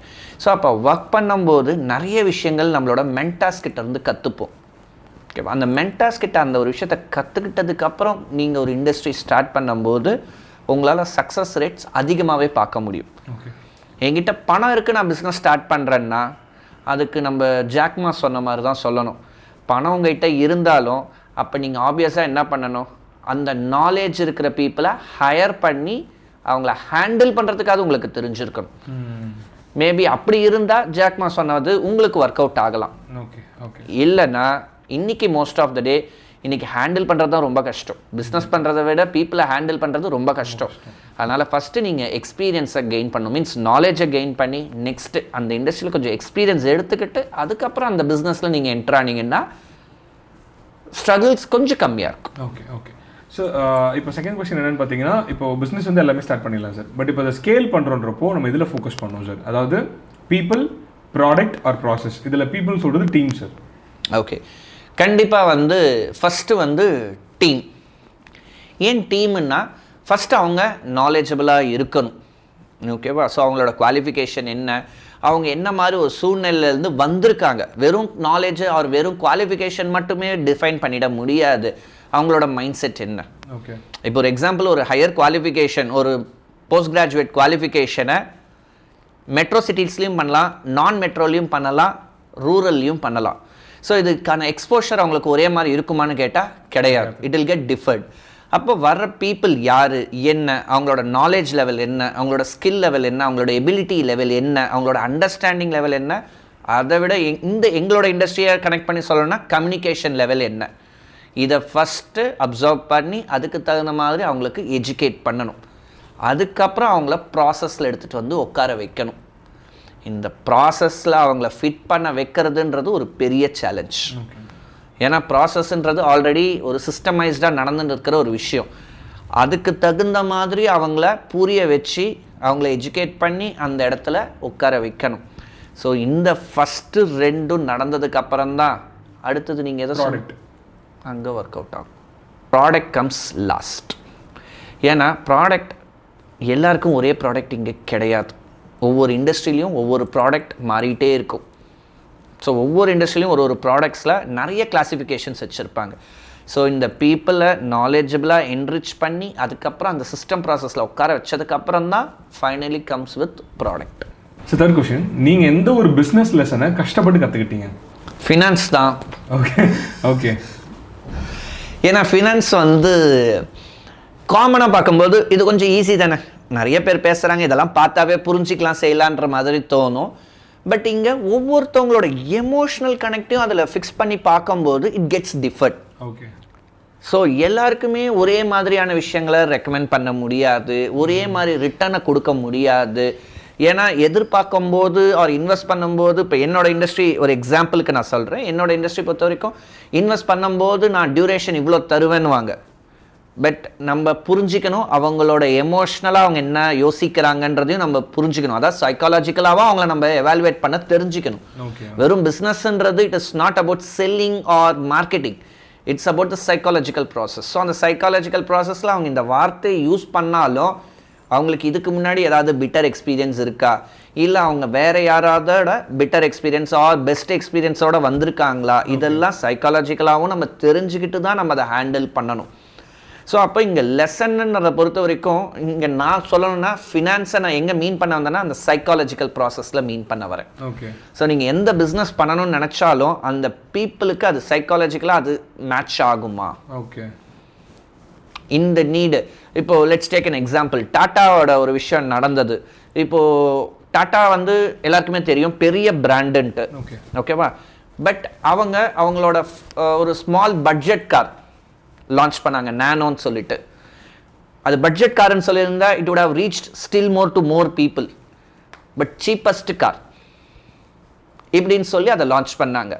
கார் வாங்குறதே நிறைய பேர் லக்ஸரினஸை காமிக்கணுன்றதுக்காக தான். என் வீட்டில் கார் இருக்குன்ற ஒரு லக்ஸரினஸை காமிக்கணுன்றதுக்காக தான். அப்போ அந்த இடத்துல அந்த யூஸ் பண்ண அந்த ஒரு வேர்டு சீப், அப்போது இந்த கார் வாங்கியிருந்தா என்னை எல்லோரும் என்ன சொல்லுவாங்க, சீப்பான கார் வச்சுருக்கேன்றன்னு சொல்லுவாங்க. So this is one more down shed for the Tata. ஆனால் ப்ராடக்ட் வைஸ் அது நல்ல ப்ராடக்டாக கேட்டால் yes good product, price wise budgeted ப்ராடக்டா எஸ் பட்ஜெட்டட் ப்ராடக்ட், எல்லாமே கரெக்டு. ஆனால் எமோஷ்னலாக ராங்கான போர்ட்ரேல். ஸோ எவ்வளோ பெரிய பிராண்டாக இருந்தாலும் சின்ன தவறுகள் இருக்க தான் செய்யும். ஸோ அது அந்த ப்ராடக்டே கம்ப்ளீட்டாக டவுன் பண்ணிடும். ஸோ இந்த மாதிரி தான் நாங்களுமே நிறைய விஷயங்கள் பேசும்போது சொல்லும்போது புரிய வைக்கும்போது, அது வெதர் டீமாக இருக்கட்டும் இல்லை கிளைண்ட்டாக இருக்கும்போது, நிறைய விஷயங்கள் சைக்காலஜிக்கலாக புரிஞ்சுக்கிட்டு அந்த மேக்ஸ் அவங்களுக்கு புரிய வைக்கிறது. அகெயின் ஃபினான்ஸுன்றது வந்து இட்ஸ் கம்ப்ளீட்லி ஆன் மேக்ஸ். அப்போ அந்த மேக்ஸ் அவங்களுக்கு புரிய வைக்கணும். இன்றைக்கி நிறைய பேருக்கு ரிடம்ஷனு பர்ச்சேஸ்லேயே வந்து நிறைய குழப்பங்கள் இருக்கும். ஸோ அந்த ஃபினான்ஷியல் அக்கௌண்டிங் அவங்களுக்கு கொஞ்சம் புரிய வச்சு தான் அதை அவங்களுக்கு ஹேண்டில் பண்ண முடியும். ப்ராடக்டாக விற்கிறது it will not give you long term relationship. Okay, அது நான் இன்றைக்கி ஒரு ப்ராடக்ட் நான் ஒன்று கொடுக்குறேன்னா அது இன்னொருத்தர் பிரேக் பண்ணுவார். இந்த இண்டஸ்ட்ரியில் ரொம்ப காமனாக நடக்கிற விஷயங்கள் என்னென்னா, நல்ல ப்ராடக்ட்டு கரெக்டாக சூஸ் பண்ணி எடுத்திருப்பாரு, பட் அவர் ஃப்ரெண்ட் அந்த ப்ராடக்ட் எடுக்கலன்றதுனால அது வேஸ்ட் ப்ராடக்ட்னு நினைப்பார். ஓகே, ஸோ இந்த மாதிரி நிறைய விஷயங்கள் இதில் இருக்குது. ஸோ பிஸ்னஸில் பொறுத்த வரைக்கும் நீங்கள் அவங்கள எந்த அளவுக்கு எமோஷ்னலாக புரிஞ்சிக்கிறீங்க, அந்த லெசன் கற்றுக்கிறது ரொம்ப கஷ்டம். அது ஒன்லி பை எக்ஸ்பீரியன்ஸில் தான் நீங்கள் கெயின் பண்ண முடியும். ஸோ ஒரு பிஸ்னஸில் சக்ஸஸ்ஃபுல் ஆகணும்னா முதல்ல பீப்புளோட எமோஷன்ஸை தெரிஞ்சிக்க ஆரம்பிக்கணும். சார், ஒரு பிஸ்னஸில் நெட்வொர்க்கிங் எவ்வளோ இம்பார்ட்டன்ட்? பிஸ்னஸில் நெட்வொர்க் இல்லைன்னா அது பிஸ்னஸ்ன்னே சொல்ல முடியாது. ஏன்னா கனெக்ட்ஸ் இல்லாமல் உங்களால் பிஸ்னஸை அப்ஸ்கேல் பண்ண முடியாது. நெட்வொர்க் ரொம்ப ரொம்ப ரொம்ப ரொம்ப முக்கியமான ஒரு விஷயம். அதில் வந்து டவுட்லாம் வேண்டவே வேணாம். பிஸ்னஸ்க்கு என்னென்னா சில விஷயங்கள் வந்து ஸ்டாண்டர்டாக தேவை. மார்க்கெட்டிங் எவ்வளோ அளவுக்கு தேவையோ, ஒரு பிஸ்னஸை ப்ரொமோட் பண்ணுறதுக்கு மார்க்கெட்டிங் எவ்வளோ தூரம் தேவையோ அதே அளவுக்கு நெட்வொர்க்கிங் ரொம்ப ரொம்ப தேவை. அதில் வந்து டவுட்டே வேண்டாம். எந்த ஒரு பிஸ்னஸாக இருந்தாலும் நெட்வொர்க்கிங் இருக்கணும். ஏன்னா கனெக்ட்ஸ் இல்லாமல் உங்களால் பிஸ்னஸை அப்கிரேட் பண்ண முடியாது. இது நிறைய பேர் என்ன நினைப்பாங்கன்னா, ப்ராடக்டை விற்கிறதுக்கு தான் வந்து எனக்கு நெட்வொர்க்கிங் தேவைன்றது இல்லை. சில இண்டஸ்ட்ரிக்கு ப்ராடக்டை பர்ச்சேஸ் பண்ணுறதுக்கே நெட்வொர்க்கிங் தேவை. ஓகே, ஏன்னா அவங்களோட ரா ப்ராடக்ட்ஸ் பர்ச்சேஸ்க்கு நெட்வொர்க்கிங் இருந்ததுன்னா அவங்களால பர்ச்சேஸ் ப்ரைஸை இன்னும் கம்மியாக பண்ண முடியும். ஸோ அதனால் அந்த ப்ராஃபிட் மார்ஜினை இன்க்ரீஸ் பண்ண முடியும். ஆர்எல்ஸ் கஸ்டமர் சென்ட்ரிக் பிஸ்னஸாக இருந்ததுன்னா இன்னும் கஸ்டமருக்கு அந்த ப்ராடக்டை வந்து அஃபோர்டபுள் ப்ரைஸில் கொடுக்க முடியும். நான் இந்த சீப்புன்ற வேர்டை யூஸ் பண்ணலை, அஃபோர்டபுள் ப்ரைஸிங்கில் அதை கொடுக்க முடியும். ஸோ நெட்வொர்க்கிங் எல்லா இடத்துலையுமே தேவை. நெட்வொர்க்கிங் இல்லாமல் பிஸ்னஸை ஸ்கேலிங் பண்ண முடியாது, அப்ஸ்கேலிங் பண்ண முடியாது. நீங்கள் ஒரு பிஸ்னஸ் மேனாக இருக்கிறீங்க, என்டர்ப்ரனராக இருக்கிறீங்கன்னா கண்டிப்பாக ஏதாவது ஒரு நெட்வொர்க்கிங் குரூப்பில் நீங்கள் இருக்கணும். ஃபஸ்ட்டு நீங்கள் விசிபிள் ஆனால் தான் அதுக்கப்புறம் உங்களோட ப்ராடக்ட் பிராண்டு எல்லாத்தையுமே நீங்கள் விசிபிள் பண்ண முடியும். நீங்கள் எப்படி உங்கள் ப்ராடக்டை பிச் பண்ணணும்னு நினைக்கிறீங்க, உங்கள் பிராண்டை எடுத்துகிட்டு வரணும்னு நினைக்கிறீங்கன்றது உங்கள் நெட்வொர்க்கிங் மூலியமாக தான் உங்களுக்கு இன்னும் ஈஸியாக அண்டர்ஸ்டாண்ட் பண்ணிக்க முடியும். ஓகே சார், அதாவது வேர்ல்ட் லெவலில் இருக்கக்கூடிய சக்ஸஸ்ஃபுல் ஆண்டர்ப்ரனருக்கு இருக்கக்கூடிய under rated but most important ஹேபிட்னு நீங்கள் என்ன நினைக்கிறீங்க? ஓகே, இதை நீங்கள் இந்த கேள்வியை நீங்கள் நிறைய பேர்கிட்ட கேட்கலாம். நிறைய பேர் நிறைய பதில் கொடுப்பாங்க. ஏன்னா எல்லாருமே கொஞ்சம் டிஃப்ரெண்ட்டாக கொடுப்பாங்க, டெக்னிக்கலி கொடுப்பாங்க. ஆனால் நான் இந்த இடத்துல வந்து ரொம்ப பேசிக்காக கொடுக்கணும்னு நினைக்கிறேன். ஒன்று டைம் மேனேஜ்மெண்ட், இன்னொன்று மார்னிங் பிரேக்ஃபாஸ்ட்டை ஸ்கிப் பண்ணுறது. சார் பிஸ்னஸை பற்றி பேசுகிறேன், நீங்கள் சாப்பிட்றத பற்றி பேசுகிறீங்களேன்னு நினைப்பீங்க. ஆனால் இதை யாருமே சொல்கிறதும் கிடையாது. சுவர் இருந்தால் தான் சித்திரம் வரைய முடியும். ஓகேவா? ஸோ பிஸ்னஸ் மேனுக்கு ரொம்ப முக்கியம் அவர் ஹெல்த்தியாக இருக்கணும். ஆனால் இன்றைக்கி நிறைய பிஸ்னஸ் மேன் பண்ணுற தவறுகள், ஈவன் சக்ஸஸ்ஃபுல் பிஸ்னஸ் மேன் இன்னும் சக்ஸஸை தேடி ஓடுறவங்க பண்ணுற விஷயம் மார்னிங் பிரேக்ஃபாஸ்ட்டை ஸ்கிப் பண்ணுறது. ஸோ எல்லாமே பிஸ்னஸ் கிடையாது, பிஸ்னஸை தாண்டியும் சில விஷயங்கள் இருக்குது. ஸோ இந்த மார்னிங் பிரேக்ஃபாஸ்ட்டை ஸ்கிப் பண்ணாமல் இருக்கிறதும், டைம் மேனேஜ்மெண்ட்டை ப்ராப்பராக யூட்டிலைஸ் பண்ணாவே போதும். இன்னும் அவங்க அதிக லெவலில் க்ரோத் எடுத்துகிட்டு வர முடியும். பிஸ்னஸில் மட்டும் இல்லை, ஹெல்தி லைஃப் ஸ்டைல்லையும். ஓகே சார், ஓகே இப்போ வந்து இது வந்து ஒரு சினாரியோ பேசிஸ் சார். ஓகே, இப்போ நீங்கள் நாளைக்கு எந்திரிச்சு பார்க்குறீங்க, இந்த 18 வருஷம் உங்களுக்கு இல்லை, நீங்கள் புதுசாக ஸ்டார்ட் பண்ணணும், நீங்கள் என்ன பண்ணுவீங்க? அதாவது நீங்கள் நிறையா நம்ம தப்பு பண்ணிலாம் கற்றுட்டு இருந்திருப்போம், ஆனால் உங்களுக்கு அந்த எக்ஸ்பீரியன்ஸ் எல்லாம் இருக்குது. ஸோ நீங்கள் அடுத்து நீங்கள் ஒரு 1 இயரில் வந்து இது ஃபுல்லாக ரீபில்ட் பண்ணணும்னா நீங்கள் என்ன பண்ணுவீங்க? நான் ரொம்ப ஹாப்பியாக தான் இதை பண்ணுவேன். இந்த கேள்வி எனக்கு ரொம்பவே பிடிச்ச விஷயம் தான். என்னென்னா நிறைய மிஸ்டேக்ஸ் நம்ம பண்ணியிருப்போம், ஓகேவா? எந்த ஒரு பிஸ்னஸ்லேயும் நிறைய மிஸ்டேக்ஸ் நடந்திருக்கும், அதில் லேர்ன் பண்ணியிருப்போம்ல. இப்போது இந்த மிஸ்டேக்ஸே இல்லாமல் இந்த பிஸ்னஸை ரன் பண்ண ஆரம்பிப்போம். ஸோ 18 வருஷம் தேவைப்பட்ட இடத்துல இப்போ நான் ஃப்ரெஷ்ஷாக ஸ்டார்ட் பண்ணேன், எனக்கு 18 வருஷம் தேவைப்படாது. இதே லெவல் ஆஃப் பிஸ்னஸை நான் எடுத்துகிட்டு வரதுக்கு எனக்கு மிஞ்சி போனால் மேக்ஸிமம் 3 வருஷமே போதுமானதாக இருக்கும். ஏன்னா நம்ம மிஸ்டேக்ஸ் எல்லாத்தையும் அங்கே கரெக்ட் பண்ணிட்டோம்.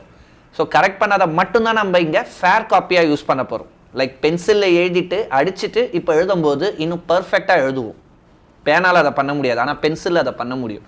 ஸோ அந்த மாதிரி தான் இந்த ஆப்பர்ச்சுனிட்டியை நான் பார்ப்பேன். சார், இப்போ இருக்கிற இந்த 18 இயர்ஸ் ஆஃப் எக்ஸ்பீரியன்ஸில் இந்த ஒரு விஷயத்தை மட்டும் பண்ணிடாதீங்க அப்படின்னு நீங்கள் பிஸ்னஸ் ஓனர்ஸ்க்கு கொடுக்கக்கூடிய ஒரு ஒன் பீஸ் ஆஃப் அட்வைஸ் என்னங்க சார்? உங்கள் மேலே இருக்கிற ட்ரஸ்ட்டை பிரேக் பண்ணிடாதீங்க. க்ரியேட் பண்ணுறது ரொம்ப ரொம்ப கஷ்டம், உடைக்கிறது ரொம்ப ரொம்ப ஈஸி. ஸோ அந்த ரெஸ்பான்சிபிலிட்டி புரிஞ்சுக்கிட்டு அந்த ட்ரஸ்ட்டை மெயின்டைன் பண்ணுங்கள். மற்றது உங்கள் கிளைண்ட்ஸ் பார்த்துப்பாங்க. சார், நீங்கள் உங்கள் பிஸ்னஸில் பண்ண ஒரு ஸ்மார்ட்டஸ்ட் இன்வெஸ்ட்மெண்ட் என்ன நினைக்கிறீங்க? நான் இப்போ ரீசெண்டாக பண்ணுற விஷயத்த நான் சொல்லுவேன், it is about digital. Okay. So நம்மளுக்கு தெரிஞ்ச விஷயத்த இன்னும் பேம்ப்ளெட்ஸாவோ இல்லை போஸ்டர்ஸாவோ இல்லை மீட்டிங்ஸாக மட்டும் எடுக்காமல் இது டிஜிட்டல் மூலியமாக எப்படி பீப்புளுக்கு ரீச் அவுட் பண்ண முடியும். ஏன்னா எங்களோட ஃபஸ்ட்டு விஷனரி ஸ்டேட்மெண்ட்டே என்ன, அவேர்னஸ் க்ரியேஷன் தான். ஸோ அவேர்னஸ் க்ரியேஷன் வெறும் 100 பேரோ இல்லை 200 பேர் கொண்ட குரூப்புக்கு மட்டும் ரீச் ஆகணும்னு நான் நினைக்கல. அது என்னோட ஏர்லி ஸ்டேஜோட ப்ராசஸாக இருந்துச்சு. பட் இன்றைக்கி சோஷியல் மீடியான்றது ஒரு பெரிய ரெஸ்பான்சிபிலிட்டி எடுத்துக்கிட்டாங்க. ஸோ இன்றைக்கி என்னால் நிறைய பேருக்கு இந்த சோஷியல் அவேர்னஸ், அதாவது ஃபினான்ஷியல் பற்றின சோஷியல் அவேர்னஸை ரீச் பண்ண முடியுது. ஸோ இந்த டிஜிட்டல் ப்ரெசன்ஸ் எனக்கு ரொம்பவே ஹெல்ப்ஃபுல்லாக இருக்குது. அண்ட் நான் ஃபீல் பண்ணுற ஒரு ஸ்மார்ட்டஸ்ட் மூவ் இதை தான் நான் ஃபீல் பண்ணுறேன். ஓகே. இப்போ நீங்கள் இந்த 18 இயர்ஸில் நிறையா பிஸ்னஸ் ஓனர்ஸை பார்த்துருப்பீங்க சார். பிக் பிஸ்னஸ் ஓனர்ஸ் பார்த்துருப்பீங்க, மில்லியனர்ஸ் பார்த்துருப்பீங்க, இல்லை ஸ்மால் ஆண்டர்ப்ரனர்ஸ் பார்த்துருப்பீங்க. இதில் இந்த ஸ்மால் ஆண்டர்ப்ரனர்ஸ் பார்க்கும்போது அவங்க பண்ணுற ஒரு காமன் ஒரு ஏதாவது ஒரு மிஸ்டேக், இது இந்த மாதிரி மிஸ்டேக்லாம் பண்ணுறாங்களே அப்படின்னு சொல்லி நீங்கள் பார்க்கக்கூடிய மிஸ்டேக் என்னன்னு நீங்கள் நினைக்கிறீங்க சார்? இது மிஸ்டேக்குன்னு நான் ஃபீல் பண்ண மாட்டேன். மிஸ்டேக்ஸ்லேருந்து தான் நிறைய விஷயங்களை லேர்னும் பண்ணிக்க முடியும், ஓகேவா? ஸோ நாங்கள் எங்களோட கேரியரை க்ரியேட் பண்ணும்போது ஸ்டார்ட் பண்ணும்போது இந்த மிஸ்டேக்ஸ்லாம் நாங்களும் என்கவுண்டர் பண்ணது தான். மிஸ்டேக்ஸே பண்ணாமல் யாராலையும் பர்ஃபெக்டாக இருக்க முடியாது. ஸோ மிஸ்டேக்ஸ் பண்ணும்போது அதை கரெக்ஷன் பண்ணிக்கிறதுக்கு அவங்க ரெடியாக இருந்தால் அது தப்பே கிடையாது. No one is perfect here. So அதனால் கரெக்ஷன்ஸ் இருக்கும், கரெக்ஷன்ஸ் பண்ணிட்டு தான் இருக்கிறாங்க. இன்னைக்கு யங் ஆண்டர்ப்ரனர்ஸ் ரொம்ப ஸ்ட்ராங்காக ஒரு டெசிஷன் எடுக்கிறாங்க. சில இடத்துல மட்டும்தான் இந்த டெசிஷன்ஸில் இன்னும் கொஞ்சம் லெத்தாஜிக்காக இருக்கிறாங்க, கொஞ்சம் கேர்லெஸ்னஸ் அது இதுன்னு இருக்குது. பட் நிறைய இடத்துல நான் பார்க்கும்போது, என்னோடய கிளைண்ட்ஸ்லேயே நிறைய பேர் பார்க்கும்போது, ஒரு பிஸ்னஸ்மேன் எடுக்கிற ஒரு டெசிஷன் கூட ரொம்ப தயக்கத்தோடு யோசிக்கிறாங்க. ஏன்னா எங்கேயாவது அந்த ட்ரஸ்ட் பிரேக் ஆகிடுமோ, கஸ்டமருக்கு நம்ம பேரில் இருக்கிற அபிப்பிராயங்கள் எங்கேயாவது மாறிடுமோன்ற ஒரு பயம் அவங்களுக்கு இருக்கிறதுனால அந்த டெசிஷன் எடுக்க மாட்டேன்றாங்க. பட் யங் ஆண்டர்ப்ரனர்ஸ் ரொம்ப தைரியமாக டெசிஷன் எடுக்கிறாங்க. இன்றைக்கி ட்ரெண்டுக்கு கரெக்டாக மேட்ச் ஆகணுன்றதுனால ரொம்ப தைரியமாக டெசிஷன் எடுக்கிறாங்க. ட்ரெடிஷ்னல் ப்ராசஸ் எல்லாம் ரொம்ப சீக்கிரமாக ஓவர்லேப் பண்ணி அவங்க எடுத்துகிட்டு வந்துடுறாங்க. So yes, young entrepreneurs mistakes பண்ணுவாங்க தான், but they are there to get it corrected. Okay. So correction பண்ணும்போது சின்ன சின்ன மிஸ்டேக்ஸ் இருந்தால் தான் லைஃப்பில் நம்ம என்ன தப்பு பண்ணியிருக்கோன்றதை நம்ம யோசித்து பார்க்கும்போது, ஓகே இதெல்லாம் நம்ம தப்பு பண்ணியிருக்கோம், அடுத்த ஜென்ரேஷன் ஆர் அடுத்த பிஸ்னஸ் புதுசாக ஸ்டார்ட் பண்ணுற ஒரு பிஸ்னஸ் பர்சனுக்கு இது நம்ம ஒரு லேர்னிங்காக கொடுக்கலான்னு நினைக்கிறேன். Okay okay sir, last question. ஒரு பிஸ்னஸ் சக்ஸஸ் ஆகிறதுக்கு 2 விஷயம் யூஸ்வலாக சொல்லுவாங்க. ஒரு சைடு லக், இன்னொன்று ப்ராப்பர் ஸ்ட்ராட்டஜி. நீங்கள் எதை பிலீவ் பண்ணுறீங்க? நான் ஃபஸ்ட்டு ப்ராப்பர் ஸ்ட்ராட்டஜியை தான் பிலீவ் பண்ணுவேன். ஸ்ட்ராட்டஜிக்கு ஃபஸ்ட்டு இம்பார்ட்டன்ஸ் கொடுத்து நீங்கள் ஒர்க் ப்ராக்ரஸ் கொடுத்துக்கிட்டே இருந்தீங்கன்னா லக்குமே சில சமயம் நம்மளுக்கு ஆப்பர்ச்சுனிட்டியாக மாறிடும். ஸோ லக்கை மட்டுமே எதிர்பார்த்து வெயிட் பண்ணுறதை விட உங்களோட வேலையை நீங்கள் பார்த்துக்கிட்டே இருங்க. இன்றைக்கி இல்லைனாலும் நாளைக்கு சக்ஸஸ் கண்டிப்பாக வந்துடும். So it is not always win win சிச்சுவேஷன்றதை விட be on progress always. So I think இன்னைக்கு இப்போ நம்ம எடுத்திருந்த எபிசோடில் எங்களுக்கு பயங்கரமான இன்சைட்ஸ் கிடச்சிருக்குங்க sir. And we have lot of other questions as well. So நம்ம அதை இன்னும் கொஞ்சம் சீரியஸ் ஆஃப் எபிசோட்ஸாக பண்ணலாம். And thank you so much for your time sir. எனக்கு ரொம்ப நிறைய இன்சைட்ஸ் நான் கற்றுக்கிட்டேன். ஸோ எனக்குமே இது ஒரு கிரேட் ரீகேப்பிங்னு தான் நான் சொல்லணும். ஏன்னா எனக்குமே எப்படி இவ்வளோ நேரம் டைம் ஸ்பெண்ட் ஆச்சுன்னு தெரியல, எப்படி இவ்வளோ நேரம் ஒரே இடத்துல நான் உட்காந்துட்டு இருந்தேன்னு எனக்கு புரியல. சில சமயம் மீன்ஸ் இந்த டைமில் எனக்கு புரியல. எனக்கு இது நம்ம 18 வருஷத்தில் நம்ம என்ன அச்சீவ் பண்ணியிருக்கோம்னு உட்காந்து ஒரு மெமரி ரீகேப்பிங் மாதிரி தான் இருந்துச்சு இந்த time.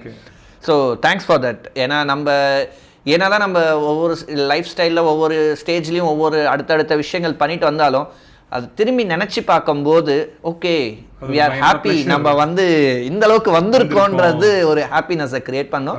Thanks for the time spend with us. Thank you. Pleasure is mine, sir. Thank you, sir. Thank you so much.